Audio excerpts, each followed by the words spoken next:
Amis ennemis, bonsoir. Tribun, saison 2, épisode 17 déjà. Et oui, top générique.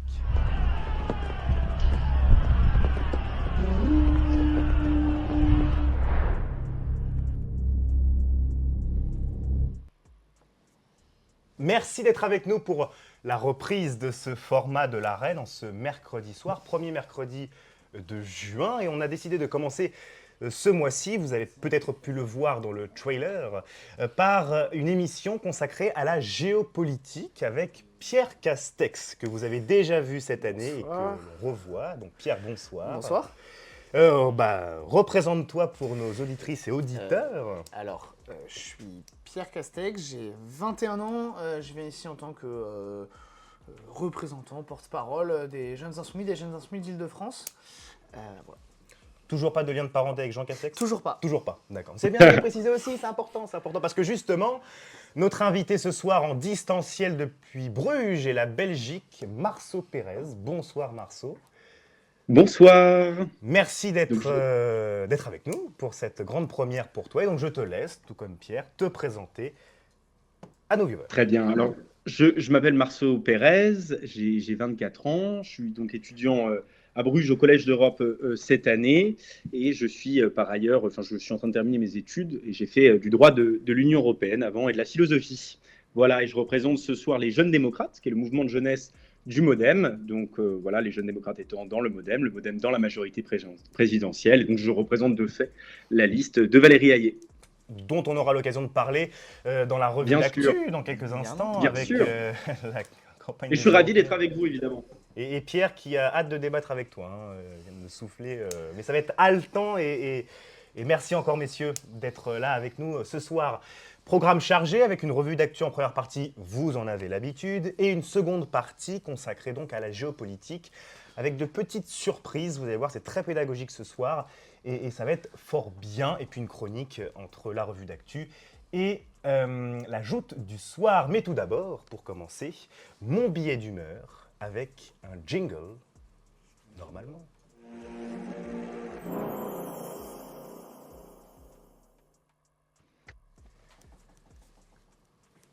Quelle campagne! Ah, je ne parle pas de l'ère du printemps, qui se fait attendre par ailleurs, mais des européennes. Quoique cette campagne-ci se fait également attendre, car a-t-elle réellement commencé? On pourrait me rétorquer que oui. Le multiplex des meetings le week-end sur les chaînes info, comme ceux de la Ligue 1 le dimanche, a des similitudes entre les deux, je peux en trouver une flopée. Déjà, les joueurs de foot pensaient qu'ils avaient le monopole du jonglage. Que nenni, leur dis-je. Nos politiques pratiquent également le jongle, et il n'y a qu'à voir la rhétorique lors des débats. On pointe du doigt une irrégularité, hop, un jongle à la Zidane, France-Brésil 2006, pour dévier sur un autre sujet. Oui, à l'approche de l'euro, je suis d'humeur ballon rond. On pourrait dire aussi que les débats, c'est comme un système de jeu. Une attaque, une défense. Bon, parfois, ça simule pas mal. Dans les débats, l'attaque s'apparente plus à de la messe basse qu'à de la haute bonne foi. Pour les arguments de fond, on repassera, et derrière, la défense simule la révolte. L'offuscation, c'est du Shakespeare parfois. Ou alors, ils se défendent comme des pieds. Pour le parallèle au foot, cette circonstance. Et le petit hic dans tout cela, c'est que le foot permet de divertir. C'est léger. On pourrait donc se dire, la comparaison avec la politique s'arrête là, mais de ce qu'on a vu de cette campagne, peut-on vraiment cesser le rapprochement entre les deux à ce moment-ci? Et rien n'est moins sûr. Et alors que notre pays, notre continent, notre monde, traverse des crises humanitaires, économiques, climatiques inouïes, les échanges verbaux, les joutes oratoires sont de plus en plus inaudibles et perdent de leur panache. Fougue qui, parfois, permettait jadis de propulser une vision, un trait d'esprit en pleine lucarne et faisait avancer de nobles combats, justes et équilibrés. Nous sommes beaucoup, je le crois, à être lassés intellectuellement de tout cela. Alors, je vous pose la question, à quand l'antidote parfait pour créer une combinaison de toutes les idées viables pour nos sociétés? Messieurs, à vous la parole, et j'espère que ce soir, on va permettre de faire émerger nombre de styles, ou en tout cas quelques esquisses. Voilà, merci pour votre écoute. On va passer à la revue d'actu.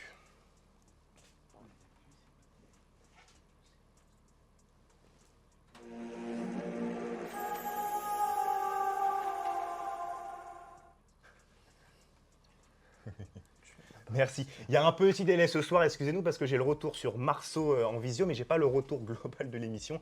Peut-être quelques petites secondes. Vous m'en excuserez. Première actu ce soir, on va parler des élections européennes. Et oui, le scrutin approche, c'est dimanche prochain. Les derniers débats ont eu lieu ces dernières semaines. Le dernier grand débat, c'était hier soir sur France 2. En première partie de soirée avec les grands candidats et en deuxième partie de soirée avec ce qu'on appelle les petits candidats, qui se sont d'ailleurs offusqués de cette programmation et du temps de parole via l'ARCOM. Messieurs, à 4 jours du scrutin, pensez-vous qu'une surprise peut encore se produire ce dimanche, ou bien les jeux sont faits depuis déjà maintes semaines? Marceau, à toi la parole. Merci beaucoup. Alors, bon, la question a un présupposé parce que, par définition, une surprise, c'est quelque chose qu'on ne peut pas anticiper. Donc, j'aurais du mal à anticiper une surprise parce que si je l'anticipais, ce ne serait plus une surprise. Donc, à partir de ce moment-là, la question est difficile. En tout cas, si la question, c'est est-ce que les résultats de l'élection vont correspondre avec les sondages, moi, je serais toujours tenté de dire, et c'est toujours ce qu'on dit en politique, et je pense que c'est assez vrai, les sondages sont une photographie à un moment T d'un échantillon représentatif de Français qui délivre donc un message, qui vont délivrer un message qu'il faut prendre effectivement avec des pincettes. Je vois Pierre qui fait non. Je ne crois pas que les sondages soient la vérité absolue. Je ne crois pas non plus que ce soit du mensonge absolu. Je crois que c'est limité selon un certain nombre de facteurs à prendre en compte. Cependant, évidemment, moi je ne peux que m'insurger de voir le FN qui caracole en tête. Sur les conséquences électorales qu'auront la place du FN à 30%, à plus de 30% dans les sondages, ça peut avoir plusieurs conséquences d'un point de vue électoral. Ça peut créer un sentiment de démobilisation dans leur électorat, comme ça peut créer au contraire un sentiment de surmobilisation. Donc à partir de ce moment-là, moi je ne serais pas tenté particulièrement de me lancer dans les pronostics, parce qu'avec les pronostics on a souvent tort et on n'écoute pas beaucoup l'actualité avec ce genre de prédictions. Mais je dirais voilà, qu'il faut laisser les Français s'exprimer, même les Européens au sens large, parce que ce sera ainsi très intéressant de voir les retombées de ces élections au niveau pas seulement français, mais au niveau européen, parce que je crois que l'enjeu c'est quand même de réaliser le caractère supranational de ces élections, parce qu'on élit un Parlement européen, on n'élit pas un Parlement français au Parlement européen. Donc voilà, donc c'est ça qui va être très intéressant de voir, et moi j'ai hâte des résultats dimanche pour voir sur quelle route notre union va s'engager. Pierre, je t'ai vu réagir à plusieurs reprises. C'est à toi. Alors, bon, sur les sondages qui donnent une photo à un instant T, des fois la photo bouge vite. Par exemple, en 2022, Jean-Luc Mélenchon était donné à 17%. Le vendredi soir, au final, il fait 22%. Il devait y avoir 7 points d'écart avec Marine Le Pen. Finalement, il y a eu à peine un point. Et puis, moi, je crois que la surprise de ces élections, eh bien, ce sera nous. Parce que on a, et c'est certains macronistes qui le disent d'ailleurs, on a des signaux faibles qui sont extrêmement bons, nous, dans notre campagne. Par exemple, c'est Carl Olive, député des Yvelines, député En Marche des Yvelines, qui disait qu'il y a une surinscription dans les quartiers populaires. La surinscription et donc la surparticipation dans les quartiers populaires, elle nous profite en premier à nous. Pourtant, on n'a pas été aidé. Il n'y a pas eu de campagne d'inscription sur les listes électorales. Là, on en discutait tout à l'heure. Il y a des professions de foi qui ne sont toujours pas arrivées dans les boîtes aux lettres, alors que le vote, c'est dans 4 jours. On a eu des bâtons dans les roues. Il y a certaines municipalités qui ont supprimé des bureaux de vote. Par exemple, au Mirail à Toulouse, en tout, il y a 100 bureaux de vote, et ben Jean-Luc Moudanque, et on a supprimé 16. Pourquoi ? Parce que, alors que, par exemple, ce quartier, il y a une augmentation démographique. Mais quelque chose qui est encore plus important, c'est que je pense qu'avec le contexte, les électeurs se sont intéressés tard à la campagne. On est sur une dynamique qui est plus qu'intéressante. Pour plein de raisons, je pense qu'on sera la surprise de ces élections. Si vous voulez participer avec la surprise, le 9 juin, on vote pour Manon Aubry, qui conduit la liste de l'Union populaire. Et puis, la question va aussi être après celle des écarts, celle des rapports de force, de voir le bloc présidentiel qui va commencer ce que nous, on a théorisé depuis très longtemps, son effondrement programmé, et puis le niveau du FN. On pourrait se poser la question de à cause de qui ou à cause de quoi ils sont aussi hauts, mais je pense que la surprise du 9 juin, ce sera nous. Marceau, est-ce que tu partages cette analyse sur le fait que le 9 juin, la LFI peut créer une forme de surprise Bah, encore une fois, moi je reste sur la théorie selon laquelle une surprise ne s'anticipe pas. Donc je pense que c'est difficile de s'annoncer, enfin, je ne vois pas vraiment le sens de s'annoncer vainqueur d'une élection. Si jamais les Français vous portent vainqueur de ces élections et que la surprise naît et que vous aurez tout le temps de vous en réjouir a Tu as posteriori, peut-être un je vois pas pronostic à vraiment donner, je de sais s'en pas. réjouir a priori. Non mais factuellement, ensuite sur la question électorale et sur la question de la distribution de la propagande électorale, sur la question des bureaux de vote, moi, je crois fondamentalement. Moi, je n'ai pas les éléments pour répondre. Je ne suis pas allé à Toulouse. Je ne peux pas répondre sur le fond, sur l'espèce précise. En Ah, moi non plus, revanche, mais il me suffit de je lire la crois que presse régionale l'enjeu. pour le savoir. Oui, bien sûr. Mais je crois que l'enjeu, c'est avant tout de s'assurer que le système fonctionne dans l'état de droit. Eh C'est-à-dire que bien, si c'est bien la jamais question. il y a, C'est bien il y la a- il y a question des parce qu'il y a des gens qui sont il y a radiés. besoin Il y a des gens qui d'avoir par dizaines sont des enquêtes radiés. du Conseil constitutionnel qui soient menées pour tirer à bien tout clair des élections. C'est l'enjeu fondamental, c'est qu'il y ait une confiance dans l'élection. Donc s'il y a des bévues, il faut qu'elles soient traquées, il faut qu'elles soient punies. Et ça, c'est absolument évident. Et je pense qu'on est tout à fait d'accord là-dessus, Pierre. Et ensuite, sur la surprise, moi, je n'ai pas de commentaire particulier à faire. Si les Français doivent porter les si en première place, eh bien, ce sera un résultat avec lequel nous devrons discuter, avec lequel qu'on devra comprendre et qu'on devra analyser au moment où les résultats sont tombés. Je ne vais pas commenter une victoire des Lessis avant qu'elle n'arrive. Voilà. Dernier mot, Pierre. Sur ce qui a été dit sur le fait que s'il y a des irrégularités, elles seront traquées. La France Insoumise y prendra toute sa part. Notre présidente de groupe, Mathilde Panot, a annoncé que nous allons déposer, avec notre droit de tirage à l'Assemblée nationale, une commission d'enquête sur la manière dont se tiennent ces élections, ce qui n'est pas normal que des gens soient radiés des listes, que les professions de foi n'arrivent pas à leur destination, que les bureaux de vote soient supprimés, alors qu'on estime qu'à Toulouse, les bureaux de vote sont supprimés. On estime qu'à peine 10% de la population est au courant du fait que leur bureau de vote a été supprimé. Que certaines personnes vont devoir faire plusieurs kilomètres pour aller au bureau de vote suivant, qui est maintenant le leur. Et puis, il y a des endroits en France où on n'est pas sûr que les élections vont pouvoir se tenir. En Nouvelle-Calédonie, en Polynésie. Les professions de foi et les bulletins de vote sont toujours pas arrivés. Et le manque d'assesseurs dans certains... Et le manque d'assesseurs.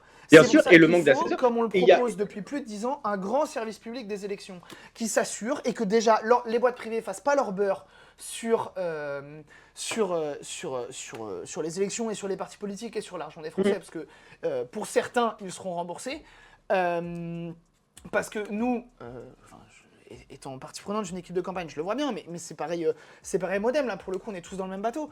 On a demandé à un prestataire d'aller coller sur tous les panneaux électoraux de France. Eh ben, on estime qu'il y a un peu plus de 10% de ces panneaux qui ne sont pas collés. Donc ça veut dire quoi? Ça veut dire que déjà, ils arnaquent 10% de leur prix, qui sont déjà faramineux, sur le dos des Français. Eh ben, il y aura une commission d'enquête, et je pense, pour connaître un petit peu notre groupe parlementaire, qu'on va proposer une proposition de loi pour qu'il y ait un grand service public de l'organisation des élections. Marceau, Moi là-dessus, si je peux juste faire un commentaire, Pierre, moi je suis pas en antagonisme avec toi là-dessus. Moi je crois que c'est l'impératif absolu et fondamental de la démocratie que d'avoir le vote qui soit le plus efficace possible. Moi je suis favorable, par exemple, au vote électronique, en tout cas de revoir les modalités de scrutin.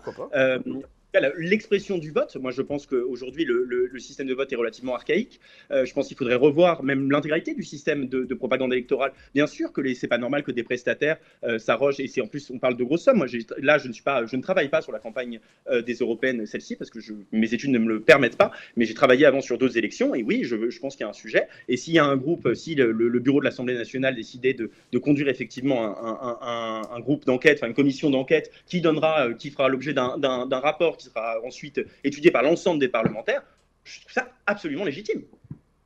Messieurs, franchement, il n'y a pas de tabou, il n'y a pas de tabou. Et ça, en plus, c'est transpartisan. Enfin, je veux dire, on peut travailler ensemble sur les questions de propagande électorale et sur les questions de mode de scrutin. Moi, je vois pas d'antagonisme là-dessus. Voilà. On verra l'après l'élection. Oui, on verra au 10 juin matin ce qu'il en sera. Mais en Parfait. tout cas, si on Appelons-nous peut le 10 juin au matin. Bien sûr. Si on peut partager un message, il faut aller voter le 9 juin. C'est important. Et la semaine prochaine, dans Tribun, on fera une page spéciale en revue d'actu, très probablement, sur le résultat de ces élections et sur ses conséquences. Après donc l'actu européenne, passons à l'actu internationale avec les élections fédérales au Mexique qui Le Mexique a élu une nouvelle présidente, Claudia Sheinbaum, alors qui est de gauche, qui fait partie de la coalition qui était déjà au pouvoir. Et donc, pensez-vous que la victoire de Claudia Sheinbaum va-t-elle réellement faire bouger les lignes dans un pays gangréné par la violence liée à la drogue et aux gangs notamment? Pierre? Bah, déjà, pour nous, c'est la victoire d'un parti frère, parce que la coalition Modena, on est en contact régulier avec eux. La présidence du groupe d'amitié à l'Assemblée France-Mexique, par exemple, c'est une insoumise, c'est Sofia Chikirou qui préside ce groupe d'amitié. C'était une demande. Au moment de discuter les groupes d'amitié, les présidences, il y a des pays prioritaires. Nous, le Mexique était tout en haut.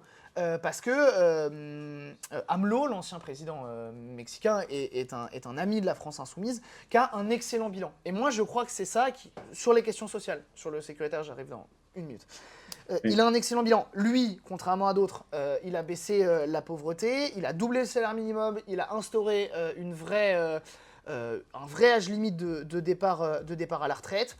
Il part avec 60% d'opinion favorable. C'est pas le cas partout. Certains présidents en France aimeraient bien avoir le même... Et sur les questions sécuritaires, il y a plusieurs violences. Il y a la violence des gangs, mais déjà, c'est un pays qui enregistre 10 féminicides par jour. C'est un des très gros problèmes du Mexique. Claudia Sheinbaum a promis, pour essayer d'élargir un peu la base AMLO, un mandat un peu plus écolo et plus féministe que le mandat AMLO, parce que c'était un manquement et on en était conscient de la présidence. Maintenant, le problème du Mexique gangréné par la violence, c'est le fait qu'ils aient le plus gros consommateur de drogue mondial à leur porte, qui ne fait à peu près rien pour endiguer cette consommation de drogue, parce que quand on refuse de faire un service public hospitalier, c'est normal qu'on ne prenne pas soin des gens qui sont victimes d'addiction. Donc en fait, un des principaux problèmes du Mexique sur la violence, ce sont les États-Unis, par leur consommation excessive de drogue excessive, mais par leur consommation de drogue qui entraîne la violence. Mais pour le coup, on l'a vu dans certains quartiers où la pauvreté a fortement diminué plus que dans d'autres. Parce que, ce serait long de revenir là-dessus, mais AMLO a ciblé des îlots de pauvreté par rapport à d'autres pour plein de raisons, notamment les îlots de pauvreté plus jeunes. Et dans ces îlots-là, la criminalité, elle recule. Et comme d'habitude, et c'est ce que prouvent les sociologues depuis des dizaines et des dizaines d'années, quand on fait une politique sociale, on fait reculer l'insécurité. Ce que le gouvernement français refuse d'entendre, et quand il s'entête dans une politique de plus en plus sécuritaire sur la drogue, la politique la plus répressive d'Europe, nous, on dit... face à l'insécurité, des remèdes sociaux. Marceau? Oui, alors, sur l'élection, donc sur l'élection au Mexique, évidemment, et ça, je sais, Pierre, que tu le partageras, évidemment, déjà, on peut se réjouir du fait que ce soit une femme. Alors, il n'y avait pas énormément d'enjeux, parce que c'était deux femmes qui étaient effectivement au second tour, mais je sais que c'est une évidence. Donc, c'est déjà ça excellent. Ensuite, tour, parce qu'elle a gagné dès le premier. Oui, pardon, oui, non, mais les deux candidates. Oui, les deux favorites, oui. Voilà, les deux favorites. Je te remercie de me reprendre pour éclairer nos débats. Et donc, l'enjeu, c'est effectivement, c'est une continuité, c'est dans la continuité du précédent, qui, selon moi, a mené... en tout cas, vraisemblablement, des chiffres qu'on a du Mexique, c'est un mandat qui est réussi, notamment du point de vue social, et on peut s'en féliciter. Et effectivement, l'enjeu principal du Mexique, c'est sa proximité avec les États-Unis, notamment du fait des caractéristiques de son économie qui est très influencée par l'économie états-unienne, parce qu'ils sont dans une relation de déséquilibre évident, mais ils sont premiers partenaires commerciaux réciproques.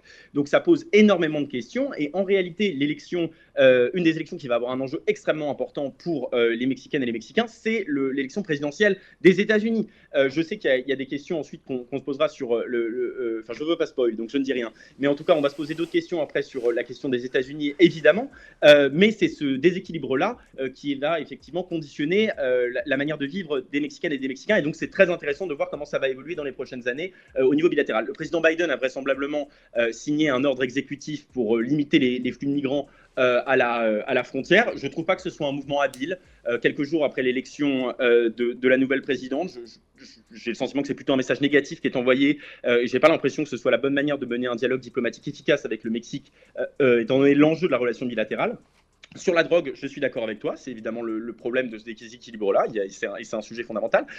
Sur la question de la comparaison entre le Mexique et la France en particulier dans la gestion de la question de la sécurité et de l'insécurité. Ça ne me semble pas être une comparaison qui est particulièrement pertinente parce qu'elle doit être limitée par beaucoup d'autres facteurs, notamment la question de la nature de la pauvreté, de ses raisons, de l'omniprésence de la violence, qui est une violence qui est organisée par des gangs qui sont omniprésents, omnipotents, et donc ce sont des situations qui sont extrêmement différentes. En revanche, sur est-ce que la sécurité doit être traitée notamment par des questions sociales, oui, on peut en débattre. Sur la question de la drogue, est-ce que la politique de criminalisation absolue est la bonne manière de régler la question là? Moi, je ne pense pas que ce soit le cas. Alors pourquoi est-ce que le gouvernement que tu soutiens le fait?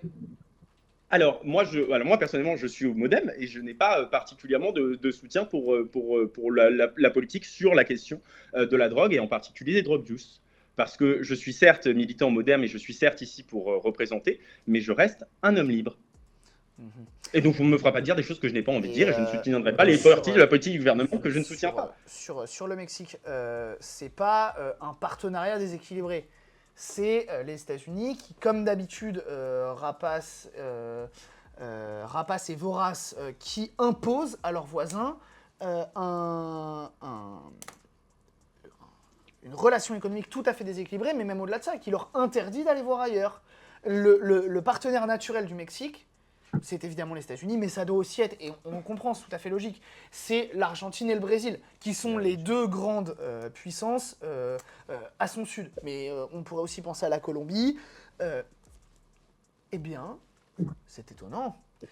Quand les accords commerciaux entre le Mexique et les États-Unis ont été signés, ils ont été signés à une condition: qu'il n'y ait pas, dans les 15 prochaines années, d'accords commerciaux dépassant 130 milliards par an entre le Brésil et le Mexique, et 100 entre l'Argentine et le Mexique. Pourquoi? Parce que les Américains, comme d'habitude, veulent faire de l'Amérique du Sud leur précaré. Nous, en tant que Français, présence caribéenne, et puissance et présence caribéenne et sud-américaine, le Mexique doit être un partenaire. Pourquoi? Il doit être un partenaire économique, mais il doit aussi être un partenaire diplomatique. Parce que c'est un pays qui tend vers le non-alignement. C'est un des pays qui, par exemple, s'est proposé pour être médiateur entre la Russie et l'Ukraine. C'est un des pays qui s'est proposé d'être médiateur entre l'Iran et Israël. C'est un des pays qui s'est proposé d'être médiateur entre l'Iran et les États-Unis. Quand on a des alliés en plus, pour le coup, il n'y a jamais eu de brouille en fait entre la France et le Mexique dans l'histoire diplomatique récente. C'est un pays qui fait plus de 100 millions d'habitants et qui, de par sa dynamique démographique, va prendre de plus en plus de poids économiquement et diplomatiquement. Le président Macron n'a toujours pas félicité Claudia Sheinbaum pour son élection. Si, il a eu hier soir au téléphone. Hier soir au téléphone, mais publiquement, il ne l'a toujours pas félicité. Alors que Javier Milei, fasciste argentin, en 2 heures, s'était fait... Il a fait un tweet pour dire qu'il l'avait eu au téléphone. Pour dire qu'il l'avait eu au téléphone, mais il ne l'a pas félicité. Je sais pas exactement de quand le tweet date, il me semble, parce qu'entre le moment où je l'ai vu et le moment où il était publié, je t'avoue que j'ai pas exactement la date ou l'heure en tête. En tout cas, moi, je ne suis pas particulièrement effrayé sur l'état des relations diplomatiques bilatérales entre le Mexique et la France. Je pense que c'est effectivement la question du partenariat qui doit être renforcée. La question du partenariat qui doit être renforcée, moi, je suis tout à fait... Enfin, en tout cas, j'ai pas d'opposition en principe ou a priori à un renfort des relations bilatérales avec le Mexique. Et quant à la politique commerciale des États-Unis d'Amérique, oui, c'est un vrai sujet. C'est un vrai sujet, et pas seulement pour le Mexique, mais aussi pour l'Union européenne et pour beaucoup d'autres pays dans le monde. Évidemment que c'est une politique commerciale qui est hégémonique et qui se positionne sur l'attractivité du marché américain, qui est colossale pour un pays comme le Mexique, parce que c'est un marché... Non, si, on peut leur retirer beaucoup aux États-Unis, on peut leur retirer notamment la vertu de leur motivation en politique commerciale, mais on ne peut pas leur retirer l'attractivité de leur marché. Ça, c'est un fait. Économiquement, ils ont un marché qui a un pouvoir de consommation qui est extrêmement fort. Donc, évidemment que ça attire... C'est pas que le pouvoir d'attraction économique, c'est aussi la possibilité de la rétorsion militaire, parce que, pour le coup, ils ont organisé des coups d'État partout en Amérique du Sud. Les États-Unis sont un hégémon, et il est évident, et moi c'est pour ça, et là je prends peut-être un pas d'avance sur les débats que nous aurons ensuite, mais c'est pour ça que moi je suis éminemment favorable à l'émergence de l'Union européenne en tant qu'acteur crédible sur la scène internationale dans toutes les déterminations de sa puissance, parce que je crois justement que dans un monde qui va, comme tu l'as notamment dit pour le Mexique, qui va connaître une croissance démographique, mais le Mexique n'est pas le seul pays dans le monde, il va y avoir plusieurs ascensions avec des rythmes différents, avec des aléas qu'on ne peut pas anticiper, on ne peut pas dire précisément comment un pays va évoluer évoluer au fur et à mesure du temps, en tout cas parfaitement, mais il est certain que la puissance américaine doit être contrebalancée et que moi je crois que la meilleure manière de le faire, c'est effectivement de le faire avec des alliés, mais aussi de le faire par nous-mêmes en ayant les moyens de le faire. Et on aura l'occasion durant les prochaines semaines et surtout j'espère. l'année prochaine de reparler de cette présidentielle américaine. Je le tease beaucoup depuis Bien plusieurs sûr. mois et je pense que d'ailleurs le premier débat entre Biden et Trump aura lieu à la toute fin du mois de juin. Ouais. Ça nous donnera du grain à moudre pour la toute dernière de la saison. Le Case Cookie, la dernière info qu'il faut deviner. On a fait une actualité française, européenne, une actualité liée à l'international. C'est donc une actualité étudiante qu'il va falloir deviner, chers amis, ce soir, avec un premier maître mot, premier indice, économie. Économie. Moi, j'en sais Ça rien va du tout. pas être facile à trouver ce soir, celui-là. Ah ouais, non. Les JO, Franchement, avec les APL. Non, La suppression des APL par le ministre Kasbarian. non, on aurait pu en parler, mais c'est oui. c'est une autre décision du ministère de l'Enseignement supérieur. Voilà, autre indice. Ah, c'est Je moins sais pas, fluide que les... ils ont encore coupé. Moi, je peux pas. C'est pas. Non. Donc, pardon, c'est pas lié donc c'est pas lié aux questions d'affaires étrangères en fait. Non, non, du tout. C'est une actualité étudiante. Ouais, ouais. C'est lié au ministère de l'Enseignement supérieur, voilà, qui a décidé, qui a pris... Je sais pas. Ah si, la ministre Sylvie Retailleau, ministre de l'Enseignement supérieur, qui sort de sa période de réserve et qui fait campagne publiquement en tant que ministre pour les macronistes. Non, c'est pas ça? Non. Ah, mince. Mais bien tenté, bien tenté. On sent le... C'est une décision liée à l'économie. C'est une décision liée donc... Ça doit être la coupe dans les budgets encore. c'est pas une coupe dans les budgets, mais c'est une augmentation. Mais quelle augmentation? Liée à quoi? Ah, elle est plus dure, parce que d'habitude, en 2 secondes, on le trouve, et là... Ouais, non, là je l'ai pas là. Chez vous, Moi non plus. Dites-nous peut-être. Chez vous, proposez si vous avez vu passer l'info à la télévision, sur les réseaux sociaux, dans la presse, écrite, à la radio. On en a parlé, il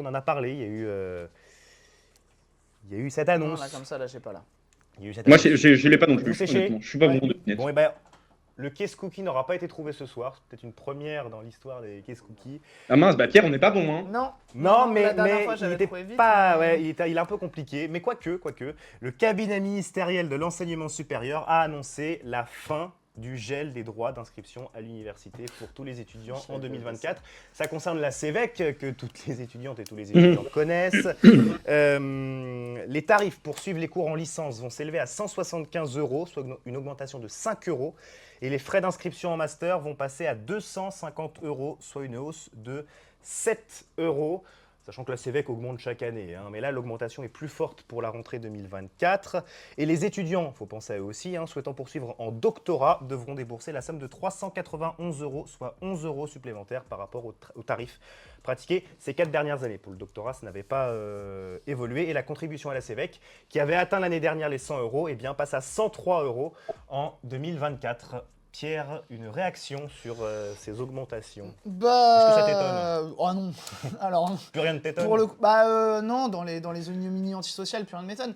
Quand on sait qu'il y a 23% des étudiants qui vivent sous le seuil de pauvreté, augmenter les frais d'inscription, ça fait qu'amplifier cette dynamique. On l'a déjà vu, ils avaient commencé, quand il y a eu la mobilisation des étudiants en 2018 contre la hausse des frais d'inscription pour les étudiants étrangers, on avait dit, comme d'habitude, ce sont les étrangers qui vont prendre en premier cette réforme, puis ce seront les étudiants. Le gouvernement avait juré la main sur le cœur en disant non, non, non, non, non, on aura les comptes à l'équilibre pour au moins 10 ans, vous inquiétez pas. Donc du coup, on est 6 ans plus tard, c'était il y a moins de 10 ans, et il y a une augmentation du coût de la vie étudiante. Mais comme il y a un manque d'investissement dans l'enseignement supérieur, comme il y a un manque d'investissement dans tout ce qui est éducation publique, il y a une baisse de tous les budgets. On nous avait promis plus de profs à la rentrée et qu'il y aurait des profs devant toutes les classes à la rentrée dans l'éducation nationale. Et ben il en a manqué 1000 de plus encore que l'an dernier. Là, ça va encore renforcer la précarité étudiante, donc ça va encore allonger les files d'attente à l'aide alimentaire. Et surtout, ça va faire qu'il y a plus de jeunes qui vont sortir du système du système de l'enseignement supérieur. Donc ça va faire une population moins diplômée, et quand on sait qu'il y a une population qui est moins diplômée, ça engendre tout ce qu'on sait, c'est-à-dire moins de production, des travailleurs ensuite moins productifs, mais tout simplement parce que l'école, c'est pas du tout former des petits travailleurs, c'est d'abord former des citoyens moins formés. Combien de gamins vont donc du coup ne pas aller en bac pro, ne pas aller en bac général, pour aller tout de suite en CAP, et pour pouvoir toucher un salaire? J'ai absolument rien contre les CAP, absolument pas. Nous, on croit par contre au système du bac pro, c'est-à-dire les deux jambes, un pied dans le monde professionnel, mais toujours un pied à l'école, ce qu'il n'y a pas dans le CAP. Et puis en plus, il faut le retour du bac pro en 4 ans. Enfin, de toute façon, cette mesure, elle va dans la droite ligne des mesures antisociales contre les jeunes du gouvernement Macron. Marceau. Oui, alors bon, moi je crois effectivement, bon, je vais pas clapper des doigts et sortir les cotillons parce que il y a cette augmentation qui est là, évidemment. Après, je pense il y a une question fondamentale sur la question du financement de l'enseignement public en France et en particulier à l'université. Euh, je crois que l'enjeu, moi je me pose sincèrement la question et je dis pas que j'ai pas de réponse universelle. Je pense que ce serait prétentieux de dire le contraire. Mais je crois que la question, c'est dans quelle mesure on est capable d'avoir un système qui assure à ceux qui en ont besoin d'avoir le moins de frais possible, avoir l'accès à l'université gratuite, et ceux qui en ont les moyens de contribuer au fonctionnement de l'université et à l'investissement. Parce que le problème, c'est qu'on connaît effectivement aujourd'hui une problématique économique sérieuse qui est, à mon avis liée, et c'est pour ça que je suis très heureux que cette émission soit consacrée à la question des affaires étrangères, parce que je pense qu'une grande partie des déboires économiques que nous connaissons aujourd'hui sont liés à l'évolution de la situation du monde que nous n'avons pas su anticiper, que nous n'avons pas su comprendre depuis la fin de la guerre froide. Et donc, ces mouvements économiques auxquels nous sommes en train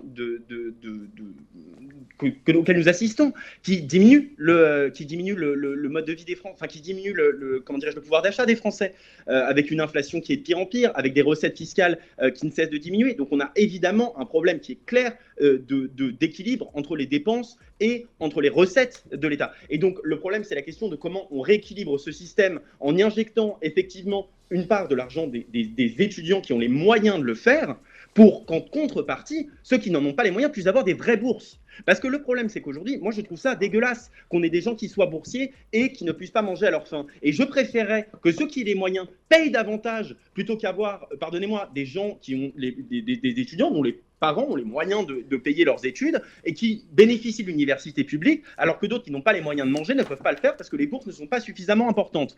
Donc moi, je crois que c'est effectivement à la fois une problématique, comme tu l'as dit Pierre, de pérennité de ce pays, de pérennité de son économie, et donc de se dire, voilà, on a besoin effectivement de jeunes citoyens, de citoyens éduqués, de citoyens compétents, de citoyens aussi productifs, il n'y a pas honte à le dire, et donc que ça permette de continuer d'avoir une logique de prospérité dans ce pays. Et donc pour ça, il faut que effectivement tout le monde, tous ceux qui le veulent, puissent avoir accès à l'université, ceux qui ont les moyens de payer doivent le faire davantage, quitte à renoncer à l'universalisme de la gratuité de l'université, pour pouvoir à ceux qui sont boursiers avoir des pleines bourses qui leur permettent de vivre correctement et dignement en étudiant. Pierre, je t'ai vu réagir. Alors, déjà, ce pays, il est riche à milliards. Ce pays n'a jamais été aussi riche, les riches n'ont jamais été aussi riches, et il n'y a jamais eu autant de pauvres. Et à un moment, quand ces deux dynamiques, et comme ça a toujours été montré, quand ces deux dynamiques sont à l'œuvre, ça veut dire qu'il y a un lien. Donc, ce pays est riche, et de l'argent, il en dégueule. Le problème, c'est qu'il est capté que par certains. Donc, eh bien, le meilleur moyen, c'est de faire payer les plus riches.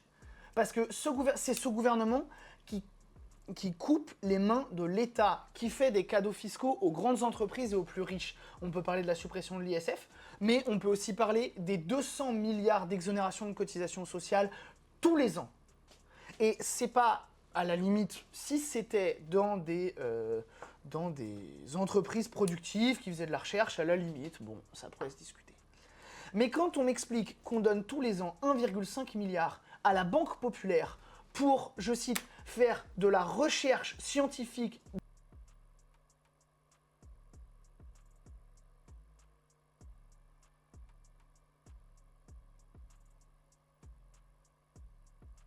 Pas nécessaire.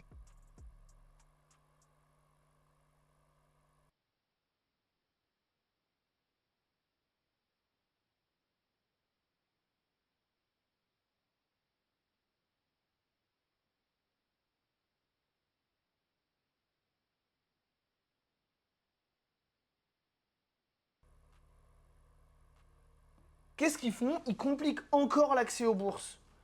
Et la question de la gratuité de l'enseignement, on ne doit pas remettre ça en cause, même pour les plus riches. C'est ce qui fait le creuset républicain, que l'école, à tout niveau, elle soit gratuite pour toutes. C'est ça qui fait l'égalité. La question, c'est pas est-ce qu'on va enlever 1100 et quelques euros par an?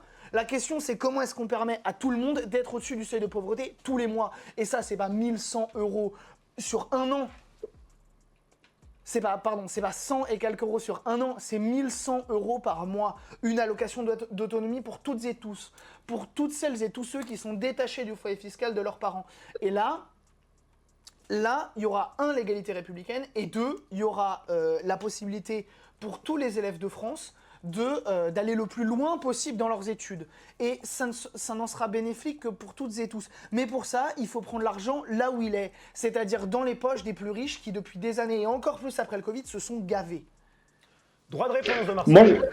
Oui, moi, alors, sur la question de fond, parce que là, Pierre, c'est intéressant ce que tu dis, mais je trouve qu'il y a beaucoup d'éléments différents. Il y a des questions, effectivement, sur la macroéconomie, où, voilà, tu dis, ce pays dégueule d'argent. Moi, franchement, c'est pas le cas. Avec 5% et demi des déficit, on peut pas dire que ce soit le cas. Avec des déséquilibres structuraux dans énormément de différents programmes, on peut pas dire que ce pays dégueule d'argent. Et je trouve que c'est... Attends, s'il te plaît, Pierre, laisse-moi développer mon propos.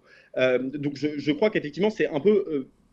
manichéen de voir les choses comme ça. Ensuite, moi, sur le fond, je suis plutôt favorable. Moi, je suis assez favorable à l'idée d'un revenu universel qui prendrait en compte donc, toutes les différentes allocations, les différents droits, qui seraient combinés dans une allocation universelle qui serait financée par un mécanisme de prélèvement proportionnel qui serait applicable à tous les revenus. Moi, c'est plutôt comme ça que je vois l'idée fiscale et la politique de redistribution. En revanche, sur la question de l'universalisme et du creuset républicain, qui, parce que c'est gratuit pour tout le monde, donnerait un caractère surrépublicain à l'école, moi, je ne pense pas, parce que la République, c'est nous tous. Donc, il y a un moment, la logique que tu appliques d'une partie en disant les riches des gueules d'oseille, il faut le leur prendre. Donc, ça s'applique sur les politiques fiscales, mais quand on en vient à la politique éducative, ça ne s'applique plus. Donc, je veux dire, c'est incohérent. Je ne pense pas qu'on ait le temps et que ce n'est pas l'objet de ce débat qui porte sur les affaires étrangères de se poser profondément sur les questions d'équilibre des comptes publics, de mécanismes de simulation économique et autres. Mais en tout cas, voilà, moi, ce que j'avais à dire sur cette question-là. Dernière réponse. Non, on a besoin d'argent, il faut aller le chercher là où il est. Les pauvres sont déjà pauvres, ils n'ont plus rien à donner. Donc il faut prendre l'argent là où il est, c'est-à-dire dans les poches des plus riches. Mais c'est ce qu'un certain... Mais il y a d'autres moyens de générer l'argent. Il y a des intérêts qui sont divergents. Certains défendent les intérêts d'une petite minorité, les plus riches, et d'autres défendent les intérêts du peuple. C'est pas grave, c'est comme ça. Non, c'est bon. Est-ce que je réponds est-ce que là on se lance dans ce débat-là ou est-ce qu'on avance, chers amis? Dites-moi. Non, on va en rester là parce que le temps presse, mais en tout cas, on vous mettra pas d'accord là-dessus. C'est clair, mais on vous réinvitera et on aura l'occasion d'en parler. La lutte des classes, vous allez avoir du mal. Ah bah écoute, non, c'est vrai, mais en tout cas, on fait vivre le débat et on parcelle. Mais bien sûr, mais je dis ça en toute amitié, évidemment. Merci messieurs, merci pour cette revue d'actu fort développée et échange argument contre argument. D'ailleurs, sur Twitch, j'espère que vous réagissez dans les commentaires. N'hésitez pas à réagir et à donner également votre avis. On va passer maintenant à la chronique prévue ce soir. Première actualité liée donc au sondage des élections européennes avec un pic de forte chaleur à la limite de la canicule pour le Rassemblement national en ce début d'été, à la faveur d'un anticyclone qui repousse, je n'ai absolument pas de retour donc je ne sais pas si ça le fait, mais ça va le faire, à la faveur d'un anticyclone qui repousse les multiples dépressions qu'essayent d'orienter les autres partis. Ces derniers sont dans une goutte froide, avec des températures en dessous des normales de saison, surtout chez la majorité présidentielle, alors que le climat glucksmannien semble s'acclimater de bonne manière à ce temps. Tiercé de frisquet ensuite, entre les derniers frimas de l'hiver et les premières percées du printemps. Par ici, toute cette tiercée, ici, voilà. Enfin, malgré un effet de feu hier soir sur France 2, on est en plein cœur de l'hiver pour les derniers partis que vous voyez ici, entre 1 et 2% dans les sondages. Quelques coups de griffe possibles jusqu'à dimanche, et en attendant, on souhaite un bon vent à toutes et à tous pour ce dimanche et ces élections. On passe maintenant à Saumur, où une fusillade a eu lieu hier. Un mort et un blessé grave devant un kebab en Maine-et-Loire. Un jeune homme de 21 ans a donc été mortellement blessé à la... Pardon. C'est beau, oui. Pardon. Un jeune homme de 21 ans est donc mortellement blessé à l'abdomen et une autre personne blessée à la main. La seconde victime a pu retrouver refuge dans un immeuble voisin. Ces faits-là se multiplient dans l'actualité. Alors il y a les partisans comme Nathan Dever, ici. Alors ça c'est la Seine-Maritime, c'est pas le Maine-et-Loire, mais c'est pas grave. C'est ici le Maine-et-Loire. Hop. Ah pardon, mais oui, mais vous m'indiquez pas. Voilà, le kebab en question. Il y a deux théories. La première théorie de Nathan Dever qui dit que cette violence-là existe depuis la nuit des temps, et puis l'autre théorie d'Alain Bauer qui dit qu'il y a une accélération justement de ces faits de violence. Eh bien, chacun trouvera midi à sa porte et les arguments qu'il faut. Le nucléaire maintenant, et on part en Seine-Maritime. La Seine-Maritime, c'est ici. Voilà. La Seine-Maritime, avec le gouvernement qui a donc donné son feu vert pour les travaux préparatoires de l'EPR2 à Penly, en Seine-Maritime. Le président de la République, Emmanuel Macron, avait annoncé en février 2022 un vaste programme de relance de l'atome en France, prévoyant la construction d'au moins 6 réacteurs de nouvelle génération EPR2, avec une mise en service à l'horizon 2035, pour la première des deux, donc prévue à Penly. Cela va faire plaisir aux écologistes notamment. Et la dernière actualité ce soir, liée à l'examen du projet de loi lié à la fin de vie. Le vote solennel est repoussé au 18 juin prochain. Les députés ont décidé de rallonger le temps d'examen de la loi d'une semaine pour venir à bout des dispositions sur les soins d'accompagnement notamment, les soins palliatifs et le droit des malades. Il s'attaque en ce moment même tout juste à la partie la plus sensible du texte, consacrée à l'ouverture d'un droit à l'aide à mourir. L'association ADMD, présidée en tout cas dont le grand mécène est Jean-Luc Romero, participe également activement dans les médias en ce moment. Vous pouvez suivre l'ensemble de ces débats très importants sur la fin de vie et le droit à toutes celles et tous ceux qui peuvent en bénéficier de mourir dignement. Voilà, fin de cette chronique. Un petit peu laborieuse, mais en tout cas, il y a eu des petits soucis de fond vert. On réglera ça évidemment la semaine prochaine. On va donc passer maintenant à la joute avec un générique.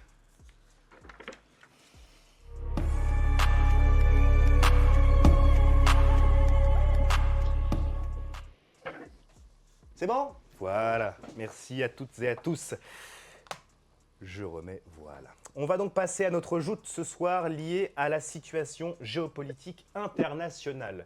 Et nous avons pris le parti à Tribun de consacrer une question à un continent. Voilà, puisque on parle beaucoup de Gaza et d'Israël en ce moment, mais il n'y a pas que dans cette région-là où la situation géopolitique est instable. Et on va commencer par l'Asie.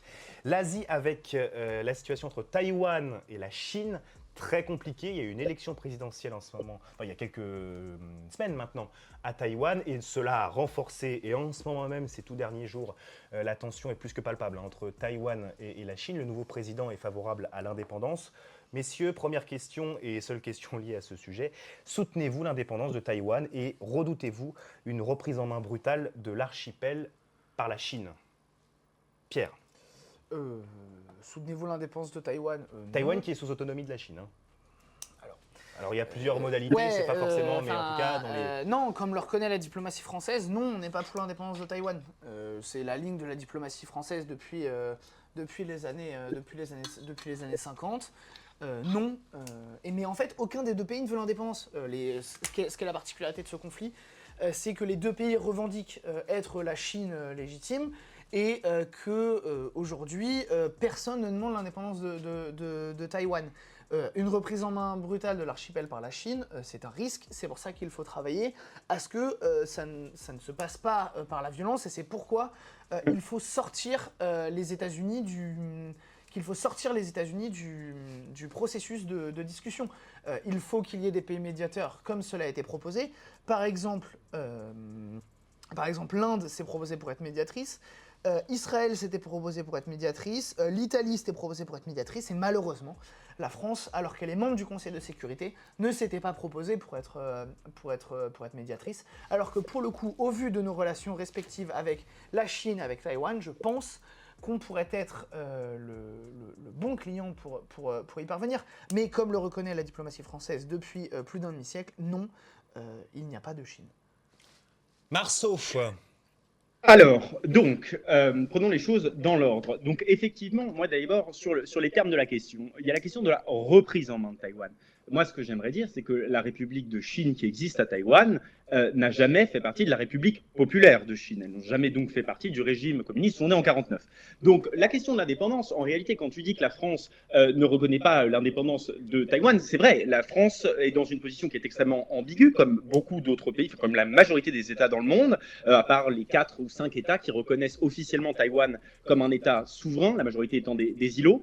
En fait, le problème, c'est que il y a une double problématique de souveraineté, parce qu'il y a une souveraineté de fait qui est exercée par le gouvernement taïwanais sur une population, la population taïwanaise, et un territoire, l'État taïwanais, qui correspond aux descriptions d'un État.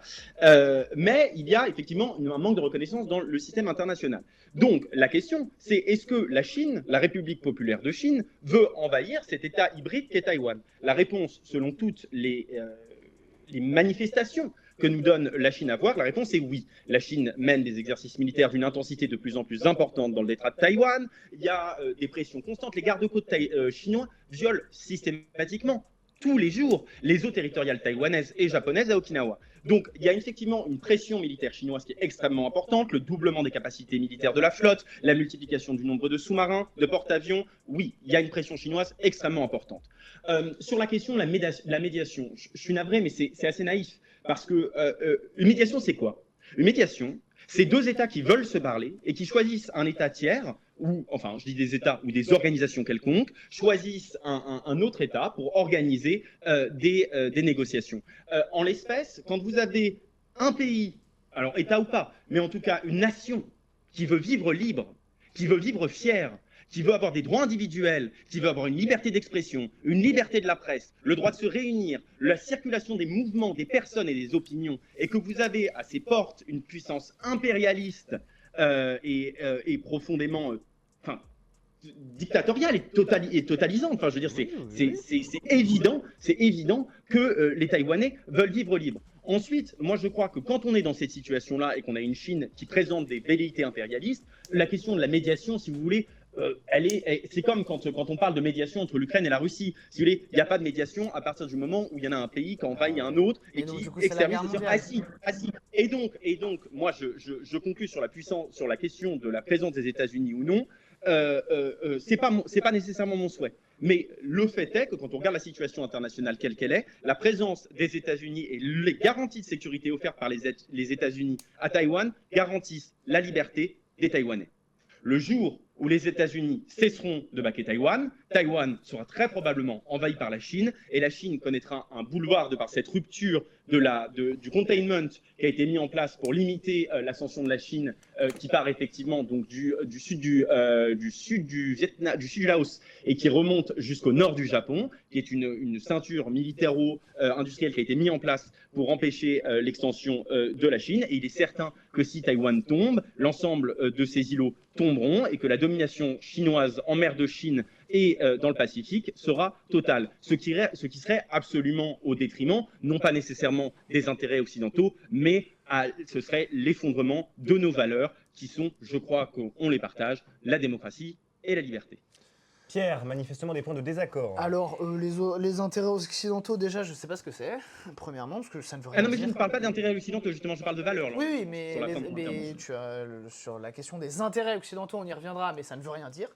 Et puis surtout, en fait, ce que tu proposes, du coup, s'il n'y a pas de médiation, forcément, c'est qu'on ne discute pas, donc forcément, c'est la guerre. Il n'y a pas besoin de médiation pour se parler. Bah donc il faut quoi? Il n'y a pas besoin factuellement, non? Bah donc il faut quoi? Ah bah donc il faut maintenir le statu quo. Et donc du coup rester en permanence en équilibre sur un risque de guerre mondiale. Parce que depuis 1979, il y a un accord entre Taïwan et les États-Unis qui dit que si Taïwan est envahi, les États-Unis viendront la défendre. Donc c'est-à-dire une guerre entre deux puissances nucléaires. Donc la question, si on suit le raisonnement qui vient d'être tenu, c'est de toute façon à la fin c'est la guerre. Et donc moi j'ai envie de dire autant la faire maintenant, elle sera finie plus vite. Non, sérieusement, il faut que ça se discute. Il n'y a pas le choix. On a réussi maintes fois à éviter une guerre nucléaire. Pourquoi là on Alors qu'est-ce que tu dis aux Chinois, Pierre? Qu'est-ce que tu dis aux Chinois? De quoi? Qu'est-ce qu'on dit aux Chinois? Qu'est-ce que tu leur dis? Parce que vraisemblablement, tu as une idée qu'une médiation permettrait d'aboutir à une résolution du statu quo non violente. Oui. Comment? Comment? Eh bien parce que, par exemple, on pourrait proposer que les Chinois arrêtent avec leur politique que je reconnais, qui est agressive à l'endroit de Taïwan, mais sauf qu'on pourrait aussi, les Chinois pourraient demander en échange, parce que dans une négociation, il faut donner des deux côtés, donner par exemple le fait que les États-Unis arrêtent de les encercler avec tout ce qu'ils trouvent comme armement dans le Pacifique, parce qu'ils n'ont rien à faire ici, parce que ce n'est pas chez eux. C'est comme si demain, je pense, et ce serait tout à fait normal, si des navires chinois venaient s'amuser à tourner autour de Brest, eh bien, on serait contre et on aurait tout à fait raison. Il faut aussi que la France. Mais sauf s'il y avait une île au large de Brest, souveraine, avec un peuple libre, qui négociait des accords de protection moi, je veux C'est le personne. droit des Taïwanais de faire ça. Non, je veux personne dans mes eaux territoriales. Les Anglais, ils viennent Mais pas on dans parle les pas des eaux. eaux territoriales, parce que on Les parle pas des eaux Anglais, même territoriales s'ils ont chinoises. Jersey et Guernesey, ils viennent pas dans les eaux territoriales françaises, parce qu'ils savent que s'ils le font, eh ben ça Mais on déclenche parle une pas crise des eaux diplomatique. territoriales chinoises. Mais On parle pas des eaux territoriales. pardon, la France n'est pas entrée dans les eaux territoriales chinoises sur les 3 dernières années. Mais alors là, tu déplaces la question vers autre chose. Mais là, quand on parle de la protection de Taïwan, la France. quand on parle de la protection de Taïwan par les États-Unis, on ne parle pas d'empiéter sur le territoire de la zone économique exclusive chinoise ou sur les eaux territoriales chinoises. Absolument pas. On parle de la protection de Taïwan.